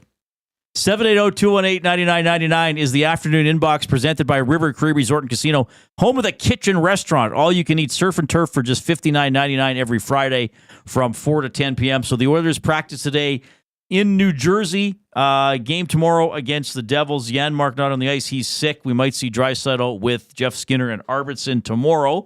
The Oil Kings lost 3-2 to the Calgary Hitmen. Oil Kings are in the playoffs. They got 4 games left in the regular season. We had Cole Miller from the Oil Kings on the show earlier. Later this hour, we'll have Pandas basketball coach Scott Edwards. They are at UBC, right, for the national finals, the national tournament, the Final 8. They have a quarterfinal against number 1 Saskatchewan tomorrow. The Pandas 18-2 in the regular season, but in the playoffs were 3rd in Canada West, so they got the last spot there. Because what was it? They lost the semis, and then they had to play a play-in game, or I guess a bronze medal game. And a bronze medal game, yeah. So we'll catch up with Scott as well. Buying or selling is presented by Damon Bunting, a consistent top-producing realtor in the greater Edmonton area for over 17 years. He and his team would love to help you find that right home or make the move from your current home. Community-driven, he understands what it takes to make a difference in our city. Check him out, DamonBunting.com. Instagram handle, Damon Bunting Real Estate. Tempo, I don't know how to say that. Tempoyo TV says, I don't know the story. What happened with Jay Milne and his mother? Jay told a story earlier in the show because our off-topic topic for William Huff, inspired by the Oil Kings Hockey Hooky game, was a story about playing hooky. To summarize, Jay told a story about when he was neglectful of his responsibilities at work. Yep. And his parents at that time were not just his parents, they were also his employers. And Jay shared this story. Neglectful at work because I was negligent in society. Right. There's no other way to say it. Yeah. Yes, fighting my friend on White Ave. Now, the thing is, though, your mother does not look bad in this story. You're really the only one who looks like a villain. I wouldn't say I'm a villain, but yeah, my she comes out clean as always. Fair enough. What's going on with Trev and Hernan? I missed some of that. Like with the soccer stuff? No, yeah. Well, why are they having a feud, allegedly? Well, the reason they're having a feud, and I'm involved in this as well. I'm also being affected, as is Hernan. But Trev came up to both Hernan and I, asking us if we wanted to join his recreational soccer team. And Hernan right away, he said yes. And Trev really didn't inform us that apparently we are on a waiting list now. So he asked us, we got spots on the team. Hernan, I want you. Zach, I want you on the team as well, but it turns out he doesn't really have that power, and there's some players ahead of us who will have to wait on their response to see if we even make the cut. Now, do you think Trev found better players, or do you think that at that time it was a kind of a APB out to the team to say, look, we need players? I think there was miscommunication between, I guess, him and the GM or the manager or whatever of the team, who kind of actually gets these players involved, because I was on a team with Trev before in a multi-sport recreational team, and they really needed players. They really need players when you're going to ask Zach. Yeah, right? That's true. Yeah. So all right, that's the story. Okay, I have even less clarity than I did before, but thank you for trying, Coop. I don't understand what's going on. What I do understand is what's the winning streak for? Is it Cleveland? Cleveland's on their second 15-game winning streak of the year. Buying or selling the hardest sport of the 4 major sports in North America to have an extended winning streak? Or do you want to do any sport? There's a lot of different ways to look at this. Well, okay, let's start with the big 4. Hockey, basketball, baseball, football. To me, it's 100% baseball. To get like a double-digit win streak. There's so many not that tangibles. it's easy in the other sports, but I think it's the easiest in basketball. There's no overtime. If you got a couple of great players, you can dominate and win consistently. If a team's done it twice in the same year to get to 15 games, that's impressive. But it's obviously doable if you can do it twice in a year. To me, it's baseball. I mean, pitching, travel, series against teams, playing almost every day. To me, it's baseball. Well, there's just so many variables and roles on the team. You know, you can have a pitcher have one off inning and botch whatever streak you had. Yes. You know, there's so many different... But I guess, you know, okay, like a football. There's only been one perfect team in NFL history, right? And that was the Miami Dolphins. Right. So that would suggest that that's pretty hard to do. Yeah, I mean, the Patriots won 18 in a row. Lost the Super Bowl. Too bad, eh? Now, if you're going to open it up and you're going to open it up to all sports, I think golf's got to be up there near the top. Well, just winning 2 tournaments in a row is stunning in golf. But I like that. To me, the individual sports are a totally different animal than the team sports. Well, yeah, for obvious reasons. You're just depending on yourself. Right. Right. But still, like even the weather in golf can be a major determining factor. I don't know. Let us know. What do you think? So that brings us into our top 3, our top 3 streaks. So Jay and I didn't put any limitations on this. These are personal lists. So it's not records. It's not going to be streaks that are the hardest to beat. It's not going to be the best streaks ever necessarily. It's going to be streaks that for some reason we think are interesting to talk about. Okay? I'm going to start with an honorable mention. Oh, so we get a bonus top 3. Well, if you want. This is the 4th. Well, my honorable mention is not from a real sport. Oh. It's Trevor, YouTube Trev, who is probably still in the Naz chat, beating me earlier this year, 24 consecutive games of 21 here on the Office Hoop at Edmonton Sports Talk. Perhaps the greatest source of embarrassment in my life. He beat me 24 consecutive games. Whoa! Whoa! It was awful. It was awful to go through that. And just know, Reid and I sit directly across from each other in the bullpen, and I experienced the pain he experienced. Like, it's awful. And then I'm like, why am I even... I have a spreadsheet keeping track of these games. You were clearly down. And then, said, Reid, you just got to get one. And now look at you. I have the spreadsheet over. Since I ended Trev's dominance of me, we have played...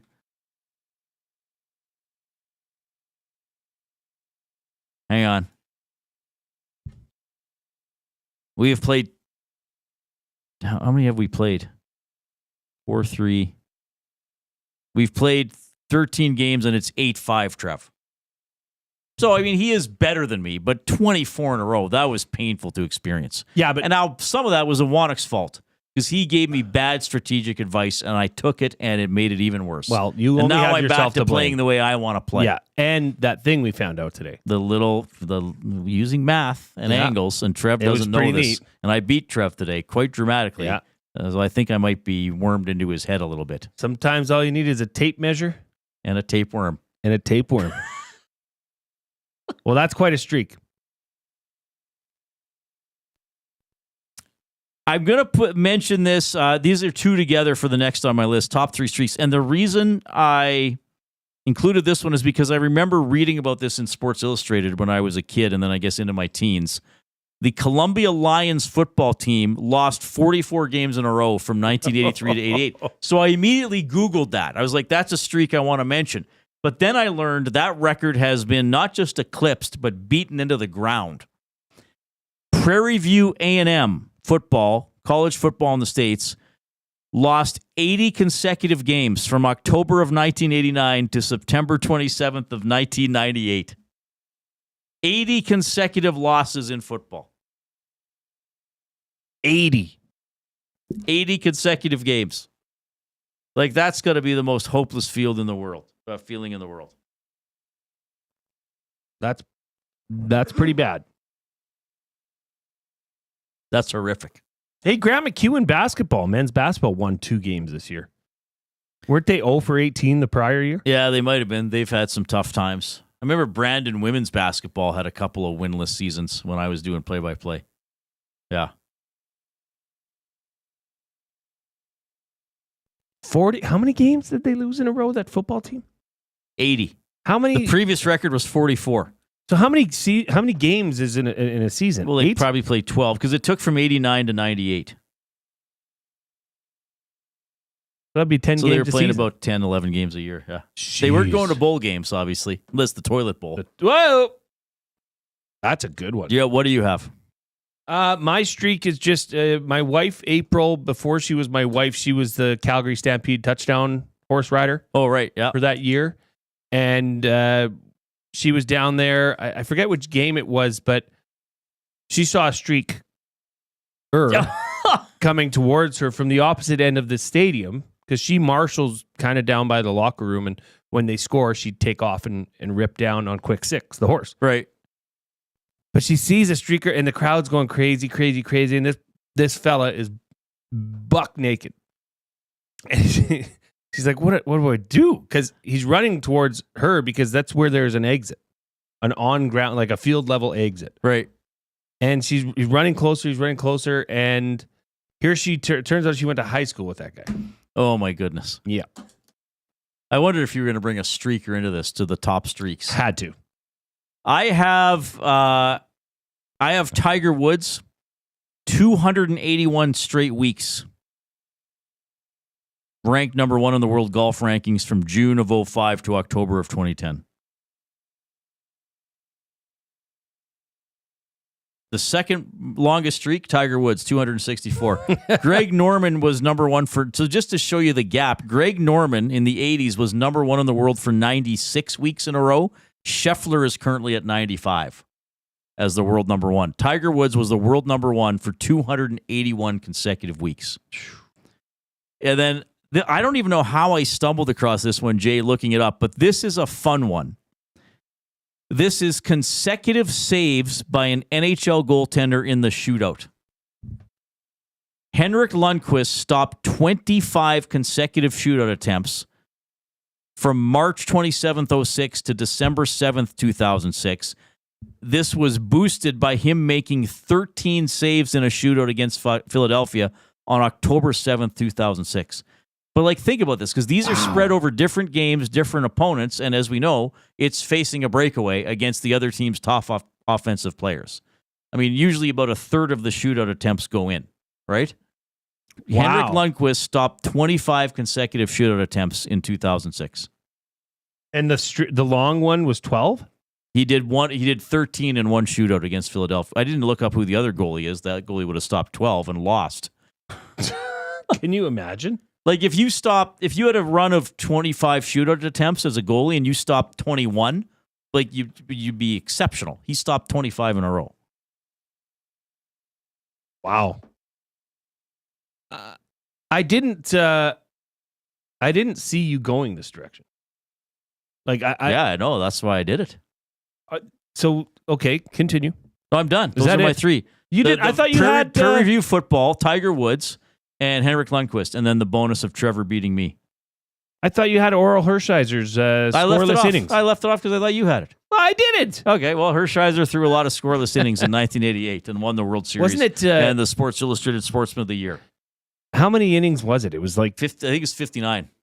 Yeah. It's lots. Somebody will put it in the nasty chat.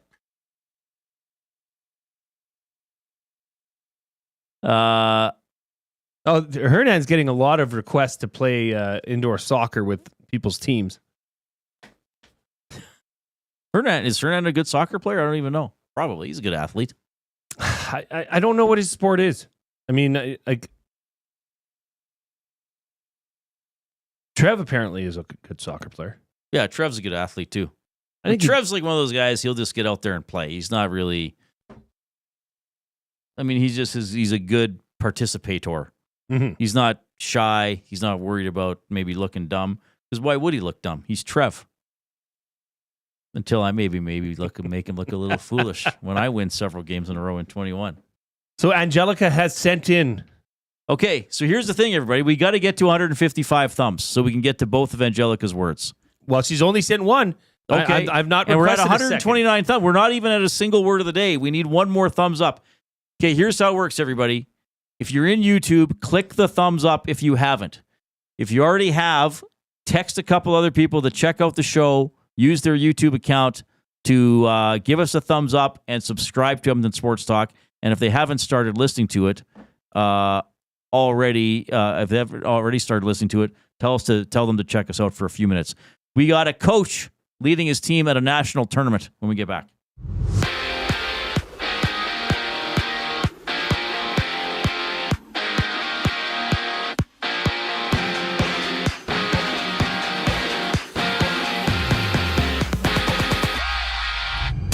The Edmonton Elks have signed national defensive back Jonathan Giustini after he spent 5 years with the Golden Bears. The 23-year-old was drafted in the 6th round by the Ticats last year, never seeing the field. Down south, DeMarcus Lawrence is headed to Seattle. He goes there for 3 years, earning a max amount of $42 million, $18 million of which is guaranteed. And just for next season, the Steelers picked up Darius Slay for $10 million. Meanwhile, the Jets are releasing have released Aaron Rodgers. New York will absorb $49 million in dead cap, with over half of that amount hitting the 2026 cap. In the NHL, the Canadiens face the Kraken Anaheim at Utah. The Flames challenge the Canucks, and the Sabres meet the Red Wings, having 4 games around the league. And ESPN's Shams Charania is reporting that the NBA has fined the Jazz $100,000 for violating the player participation policy, failing to make Lauri Markkanen available against the Wizards on March 5th. And tonight, it's Toronto and Philly meeting. The Celtics clash with the Thunder before Minnesota hits the court in Denver, having 9 games in the association. This sports update is brought to you by Windsor Plywood Leduc, locally owned and operated, serving Leduc and surrounding area since '93. They have doors, flooring, baseboards, and of course, plywood. Go see the knowledgeable staff today at Windsor Plywood Leduc. We have a quick break before the Reid Wilkins Show rolls on. I'm Zachary Kubish, and you're up to date. The Nielsen Show with Lieutenant Eric. Craig Button is going to join us. What are you not seeing from this group right now? You want to give up rush chances. You want to give up all kinds of opportunities with turnovers and loose play. I don't care who your goaltender is. You're going to put that goaltender under duress. And the Edmonton Oilers defensively have been terrible. To me, it's lack of effort. The periods are piling up and the play isn't improving. The Nielsen Show with Lieutenant Eric, presented by South Fort Chevrolet. Weekday mornings 6 to 9, only on Edmonton Sports Talk, your clear choice for Edmonton sports. Love is in the air. I love you. And you? And you? And you? Why choose between your beloved items? Sentinel Storage, keeping your treasures safe to be loved again. Try 4 weeks free. Details at sentinelstorage.ca. Looking for a winning strategy for your retirement? Contact me, Joaquin Gage at K4 Financial, where expertise meets dedication. I will always look for a careful approach to your retirement, ensuring your financial future is secure. From tailored strategies to clear, actionable advice, I'm here to guide you every step of the way. Don't leave your future to chance. Get in touch with me, Joaquin Gage, today at k4financial.ca or email joaquin.gage@k4financial.ca to start planning for a brighter future and a more secure retirement. Hey Edmonton, ready to take advantage of lower rates and better pricing? South Fort Chevrolet in Fort Saskatchewan has you covered. From rugged trucks to sleek SUVs. And with over 40 years in business, you can trust that you're getting the best deal on your new ride. As the proud title sponsor of the Nielsen Show, EST listeners can drive a little to save a lot with South Fort Chevrolet's transparent pricing and down-to-earth sales team. Visit us today in Fort Saskatchewan or online at southfortchev.com. The Canadian Brewhouse wing flavors of the month are going head-to-head. Spicy Dill 2.0 versus Bang Bang Sauce. Head to the Canadian Brewhouse for wing night to cast your vote. Great wings, cold drinks, and an atmosphere you won't forget. The Canadian Brewhouse. Our house is your house. Your home for live music and great performances is the River Cree Resort and Casino.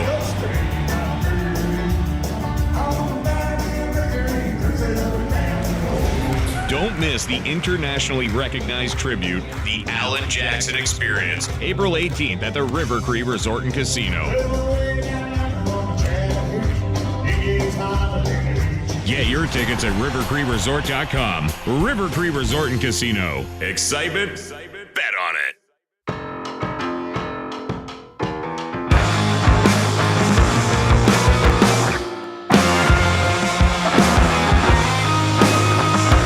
Pleasure to have you tuning in this afternoon.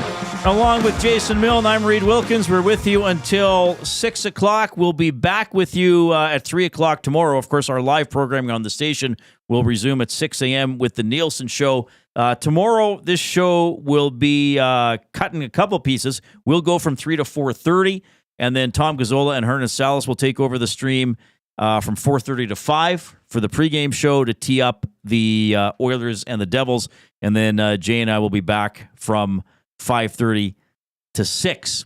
We are up to 144 thumbs now on YouTube.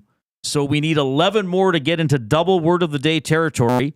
And Hernan Salas' girlfriend, Angelica, has provided the words today. So we have a guest provider of the words of the day for me to spell and try to figure out the meaning of. So let's get those final 11.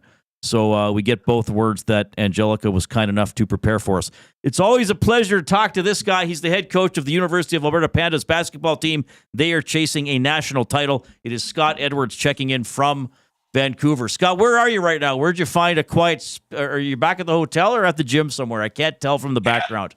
Yeah, no, we're back at the hotel. Just finished practice. I don't know, 87th floor or something, looking out over the rain. It's beautiful. Can you... Now, Scott, I promise I'm going to try to not to turn this into a Reid Wilkins bitch session about the Canada West League and playoff format. I'm going to try not to do that. But That's just fine. for clarity and to share the journey, what was the path for the Pandas to qualify for nationals? Sure. We had, Canada West has a play-in series. Top 12 teams make playoffs. There was a play-in series to get to quarterfinals 8. We won a quarterfinal match. We end up in the semifinal versus UBC, lost that one, but because they're the host, and Canada West has 2 berths every year to nationals, there ended up being a 3rd berth for a Canada West team, and then we end up winning a 3rd place game, bronze medal game over Fraser Valley last Friday to qualify. What was the score in that game, or approx, if you remember the point difference? 83-63. Yeah, so we won it. handled them pretty well against another good team. Yeah, we did. We did. It was a shortage of confidence from Scott. Well, Scott knows. No, we're playing great. So, this is. I ask you this every time you're on with us, but it continues to be a story. I mean, you guys were 18-2. Sask was 18-2. I think UBC was 17-3. No, they were 18-2 as well. So Canada West has 3 18-2 teams. Like, how do you? Why is it so close at the top end of this league?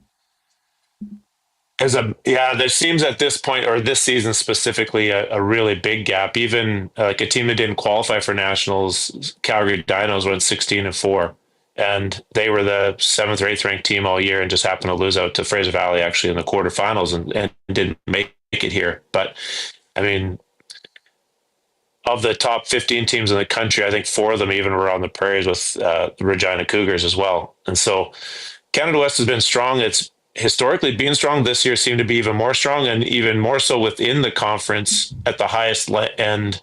The 4 or 5 teams at the top were just dominant. Okay. Scott, Saskatchewan was the 2 losses for your team this year. The Huskies, the dreaded Huskies. Yeah, I bet you do. That's who your squad faces off with in the opening round matchup, as they are the number 1 seed in the country. Correct. We will all be watching, but I just want to know, what's the mentality? What do you do, and how do you approach this as a coach, and how do you approach it with the team, and saying, look, this is a game we can win and will win. Even though, 18-2, but these are the two that got you. These are the two that got us. This is the team we've had troubles with. We lost in the Canada West final a year ago to them, and we haven't seen them since October or November. But yeah, it's a problem. It's something that we've had to address, and we've been actually talking about those losses and our mentality after those losses for probably 4 months. So the work that's gone on with our athletes on the court, with the sports psychologists, with our whole program has been around how are we going to find a way to get over the hump and be excited when you get that next opportunity because you're good enough to deserve that opportunity. And they've worked hard enough to earn it. And so they're very excited. The team's excited for tomorrow. Yeah. So how do you as a coach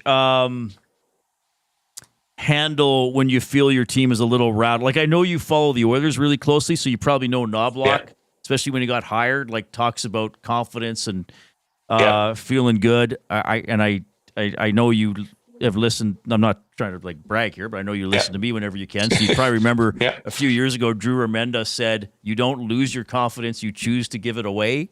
Like, where do you come in as a coach about this whole confidence thing? Yeah, I would agree with that. I think with Coach Knoblauch, I was lucky we had him at practice the other day. His daughter was playing basketball at the Saville Center, so he got to pop by and secretly come and high-five our kids, which was awesome. So kudos to him for taking a moment out of his day to come see our athletes. They were pretty excited to meet him. But I think that we've just tried to be as honest as we can with our athletes. If you feel like you're not going to win or you feel like you're going to miss a shot, you are. Plain and simple. If you take 500 shots and you think about the mentality of I've taken 500 shots or I've taken one shot 500 times, there's a massive difference in that mentality. And if you're in the category of athlete that can get themselves in that mindset, I'm taking one shot 500 times, you're going to be more successful.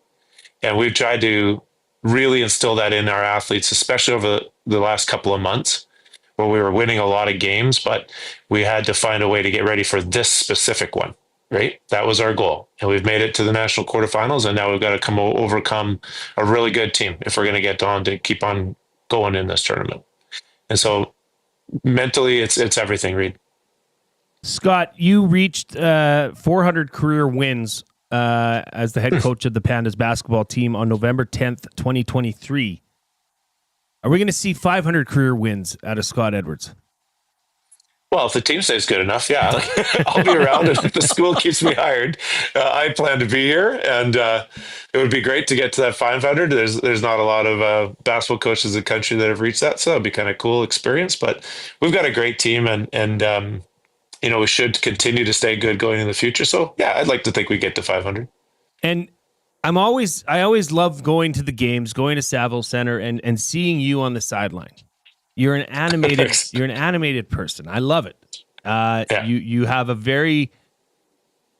way of getting your point across to whoever you need to get it across to, but in a very positive way, or at least demeanor.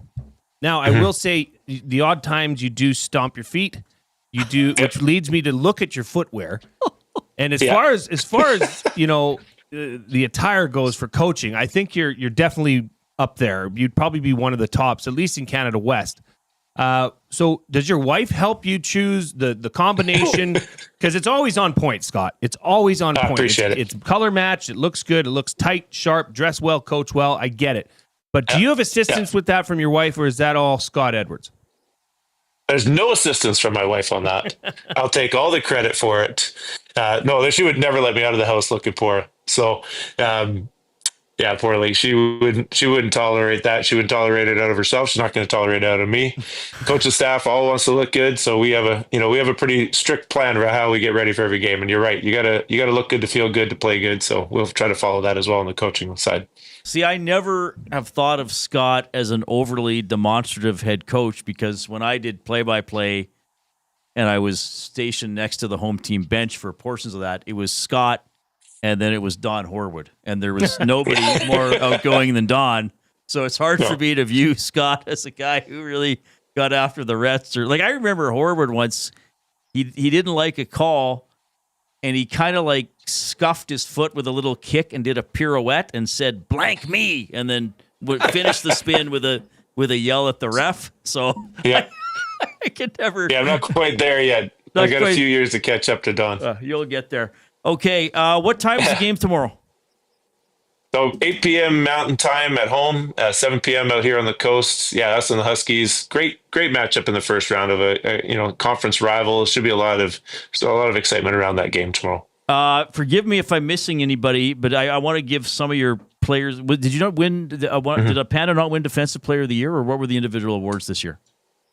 We had a first-team Can West All-Star in Annecy Palmer. We had and Claire Signatovich was a third-team All-Star, and she also won the conference player of the or defensive player of the year. Okay, yeah, that's what it so was. we'll find out in about 2 hours whether or not she won the national defensive player of the year. And that's tonight. Okay, that's her third Canada West Defensive Player of the Year in a row. Correct, Claire? That's correct. Yeah, she's a 2-time defending defensive player of the year, and now 3-time conference player of the year defensively. Oh, that's awesome. Okay, well, yeah, thanks. it's very fun to watch. Yeah, thanks for coming on. Thanks to Connor Hood as well for wrangling you. Or maybe no you problem. wrangled. Maybe Thanks you for having him. me on here, guys. It's always fun to chat with you, and I appreciate the support of the program, and we'll hope to get it done for Edmonton tomorrow. Right on. Thanks, Scott. Good luck. Scott Edwards, Pandas basketball coach. So tomorrow, what did he say? 8 p.m. Mountain. They play Saskatchewan in Vancouver. So the draw is St. Mary's UBC is 4-5. Ottawa Laval is 2-7. Carleton's Bishop is 3-6. Saskatchewan Alberta is 1-8. And then the semis actually are on Saturday, 15th, right? And then the gold medal game is Sunday. Ottawa's the 2 or Laval's is Ottawa's Laval the 2, Laval's the 7. And Carleton went 22-0 in the regular season, but they lost the league final to Ottawa. So if they both win, they'll play each other again in the national semifinal. The quote-unquote weakest team in the field based on the regular season is Bishops. They went 11-5. They don't play as many games. Yeah, Scott's been the coach of the U of A Pandas. Was he? I think he's 19 years now, or is he full 20? I think it's 19. Great coach. He'll get those 500 wins. I think he's got that job as long as he wants it. Canada West is very competitive. I didn't want to goad him into this. There are too many teams. Too many teams make the playoffs, but the teams at the top are very, very good. And I mean, Saskatchewan, Alberta in the quarterfinal, that's a national championship caliber game. They're playing in the quarterfinal. Am I overstating it? I don't think I am. No. That's the thing with the U Sports is it's quite clear that Canada West has the strongest conference in Canada. Right. And it's a matter of who can put it together at what time. It's going to be great. Can't wait to watch it. Hopefully they can upset, because it would be an upset. Let's not kid ourselves. That would be an upset. But if you can get by Saskatchewan, then who knows? Yep. We should mention as well, U Sports announced yesterday that if you've played pro hockey, you don't have to sit out any time to play U Sports hockey. I think in reaction to what's happening the other way. And I don't know if they've announced anything. I do expect several Golden Bears players will leave for the NCAA if they haven't announced it already. Apparently, Nebraska Omaha is going to poach a lot of them. So it might be different, but now if you've played, some ECHL, AHL, or whatever, you can come to the U of A after having done that. That must have been a feeding frenzy when those rules changed and those regulations were lifted. Yeah. Because if you go and get one or two guys from U of A, a lot of those guys want to stick together. You're probably going to get a few of them. And I don't know who would announce it. I mean, certainly the U of A wouldn't, right? Yeah, I don't know if they would or not. If we put some heat on them, maybe they will. By the way, Scott Edwards and the Pandas basketball team has us fired up for Gemco Fireplaces, proudly serving Edmonton and area for 45 years. The authorized dealer for Napoleon fireplaces, whether it's gas or wood burning. Look no further than Canadian-made Napoleon fireplaces. All the Napoleon products you need are available at Gemco, 9281 50th Street. All right, we'll get to some more of your feedback coming in through the River Cree Resort and Casino inbox. That is 780-218-9999. River Cree Resort and Casino, home of the kitchen restaurant, all-you-can-eat prime rib buffet for just $49.99 every Sunday from 4 to 10 p.m. And thanks to Hernan Salas' significant other. Nobody uses that term anymore, right? I'm going to keep using it. Angelica, we will have a Word of the day, likely a double word of the day. We need 5 more thumbs up, so don't delay. Get in there or contact some of your loved ones or friends or enemies and tell them. Oh, wait, I don't have my thing plugged in. Click. You must. This is the you last must half click. of the song. Thumb. Well, it's not even really a song. I don't know what it is. Oh, isn't it nice to be suddenly so highly regarded? We're only 5 away, Reid. Yeah, click. Angelica put the work in. She's probably all nervous about her words. I think she's going to stump me. We need to get to 100 and... Oh, wait, I'm off the page. There it is. Thanks, Abby. Thanks for coming in. Here comes the coop.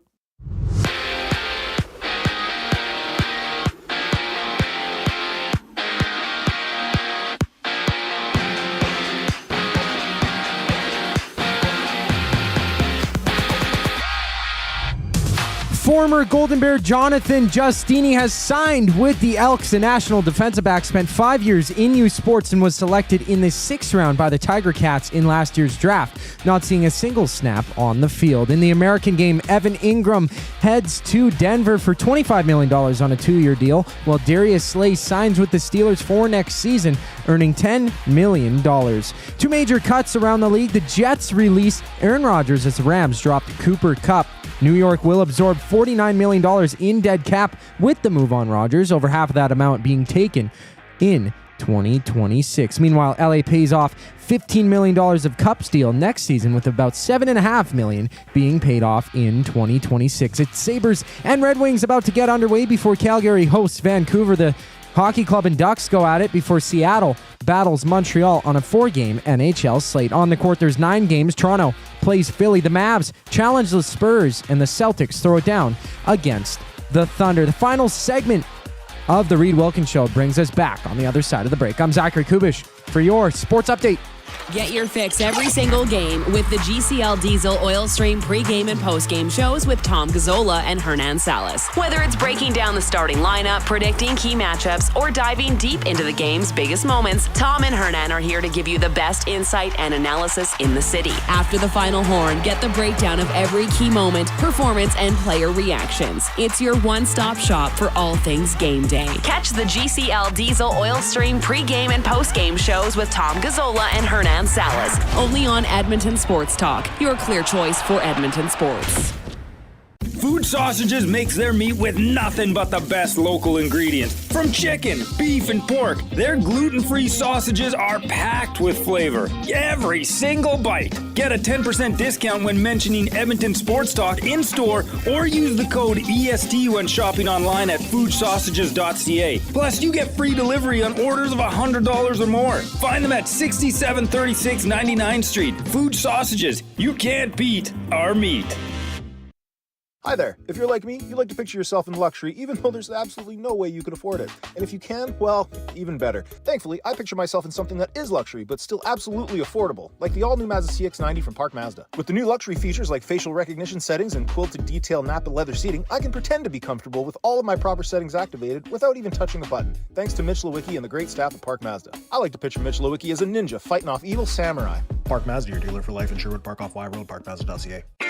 Your brand deserves more than just a whisper, it deserves a buzz. At the Hive Product Marketing, they specialize in promotional products that bring the buzz. From eye-catching giveaways to unforgettable keepsakes, they got the perfect products to make your brand stand out and get noticed. Visit the Hive Product Marketing and let them create the buzz your business deserves. The Hive Product Marketing, the official merch partner of Edmonton Sports Talk. Visit them online at thehiveproductmarketing.com.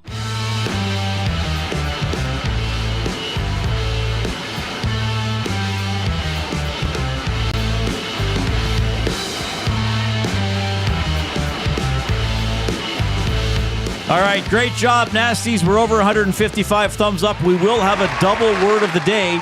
Today's words, I will be challenged by Angelica, Hernan Salas' girlfriend, who we have not met her.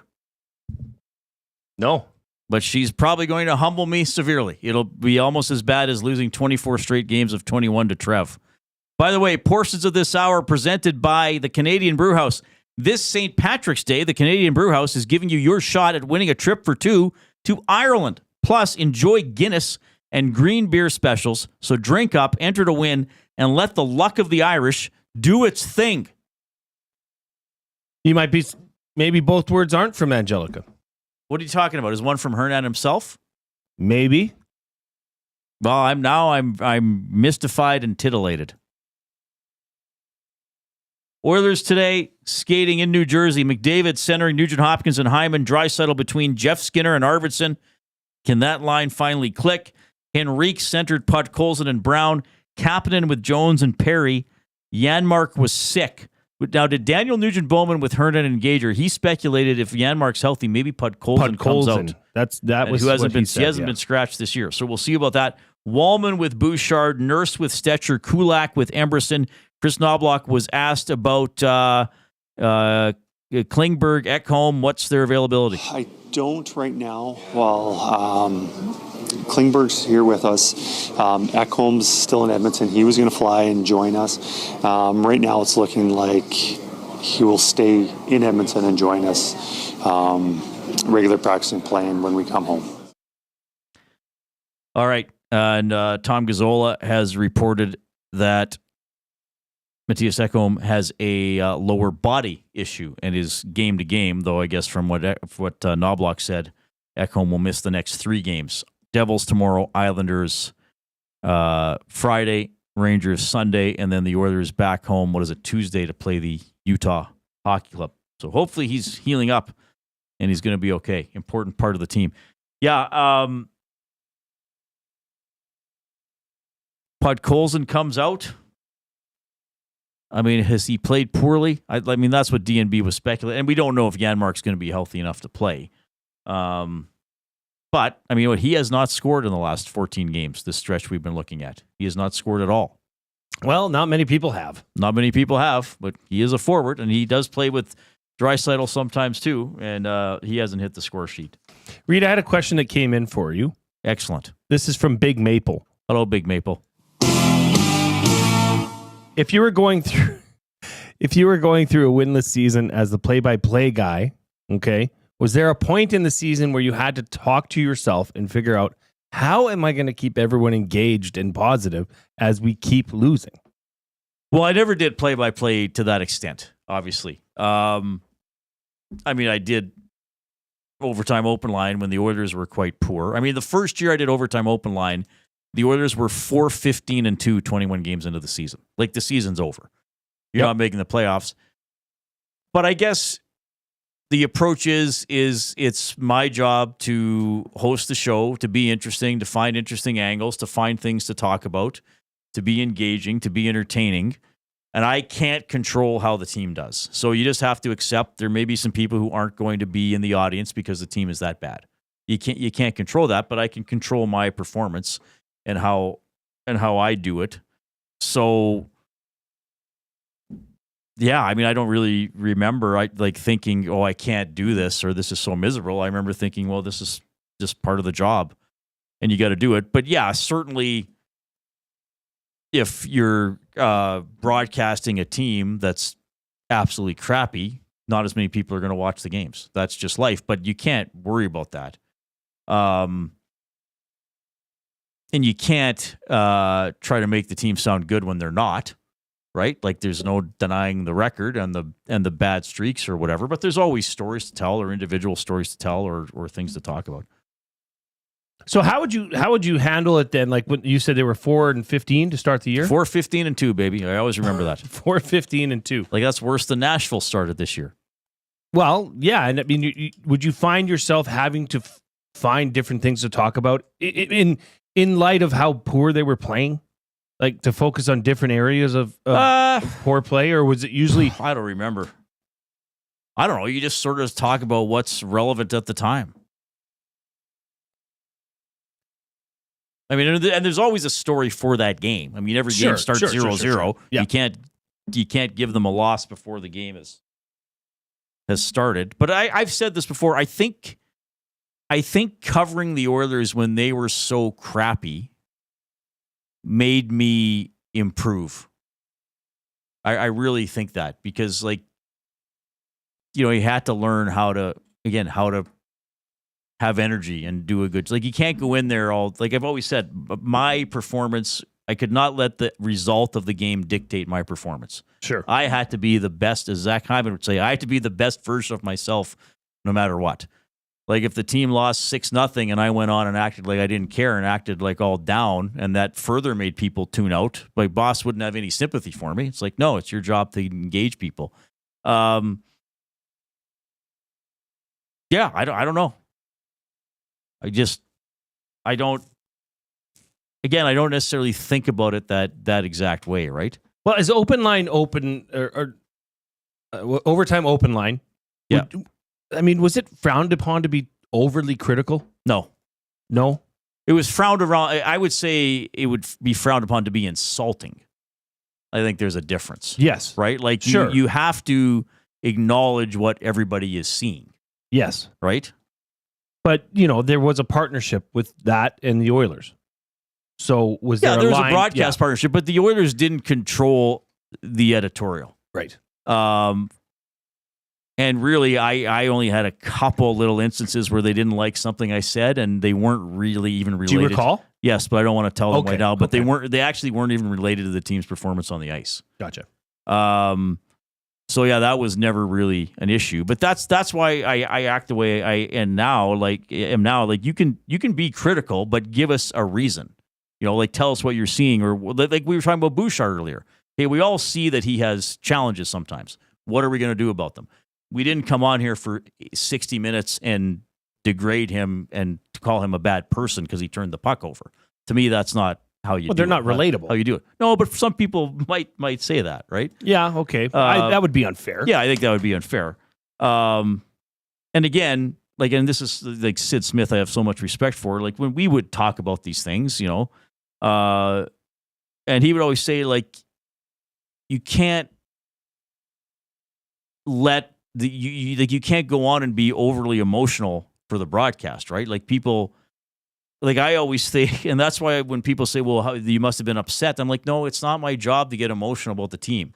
If they would have won the Stanley Cup last year, I don't win the Stanley Cup. I recognize the people I'm talking to would have been thrilled that they won the Stanley Cup, and that my tone and approach to the show should reflect that, how the majority of the audience feels, but I'm not exalting myself being a champion. And when I go on after they lose Game 7, I realize people are going to feel down, and you sort of have to respect that.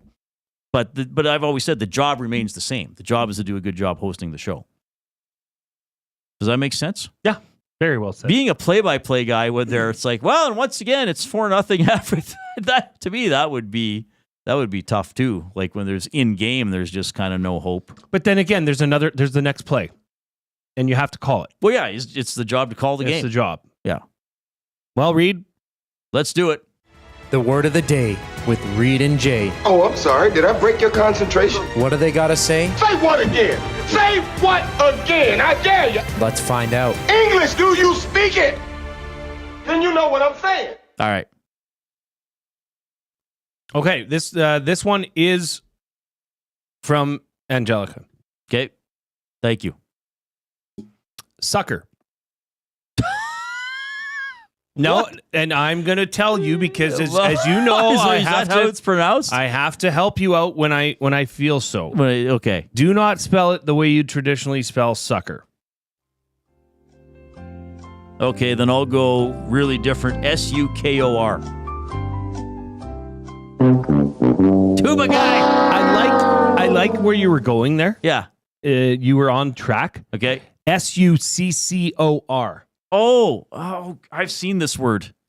Maybe I'm thinking of Suncor, the company. You might be thinking of Suncor, yes. I feel like I should be able to take a stab at this. SUCCOR, but it's pronounced sucker, not sucker. Not Sucor or no. This is crap. I'm not gonna know it. SUCCOR. This is an instrument used to extract oil. I don't know. Assistance and support in times of hardship and distress. The wounded had little chance of succor. Ah, okay. I didn't know. I think I have seen that word. I didn't know it was pronounced that way. That's a really good one. Boy. Now, this one, this is from Hernan. Hernan submitted one? He did. Oh, my God. He did. I think I know what word. I think I know what word it is. No, maybe take a guess. No, I won't. Okay. I think you're going to get it. I think it has a J in it, though. It does not. Okay. I think you're going to get it. I got a hint out of you. Ubiquitous. Oh, ubiquitous. I know what that means. It might be harder to spell. What'd you call me? Say it again, please. Ubiquitous. Ubiquitous. Ubiquitous.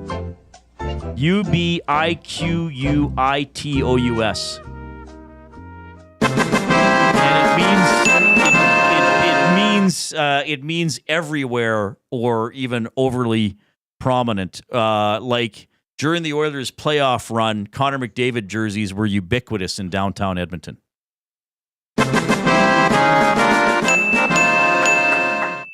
Well done, Riedrich. Wow. 2 out of 4. I actually knew that one. I knew the meaning for sure. I struggled a bit with the spelling because where the Q was and the vowels and stuff like that. We should invite... Marco says, is it pronounced suture? So suture. No, it's not suture. No, it's not suture like a... no, it's sucker. That's how it's pronounced. I double-checked. A stitch or whatever. Because a suture is a form of a stitch, right? It is a stitch. Yeah, it is a stitch.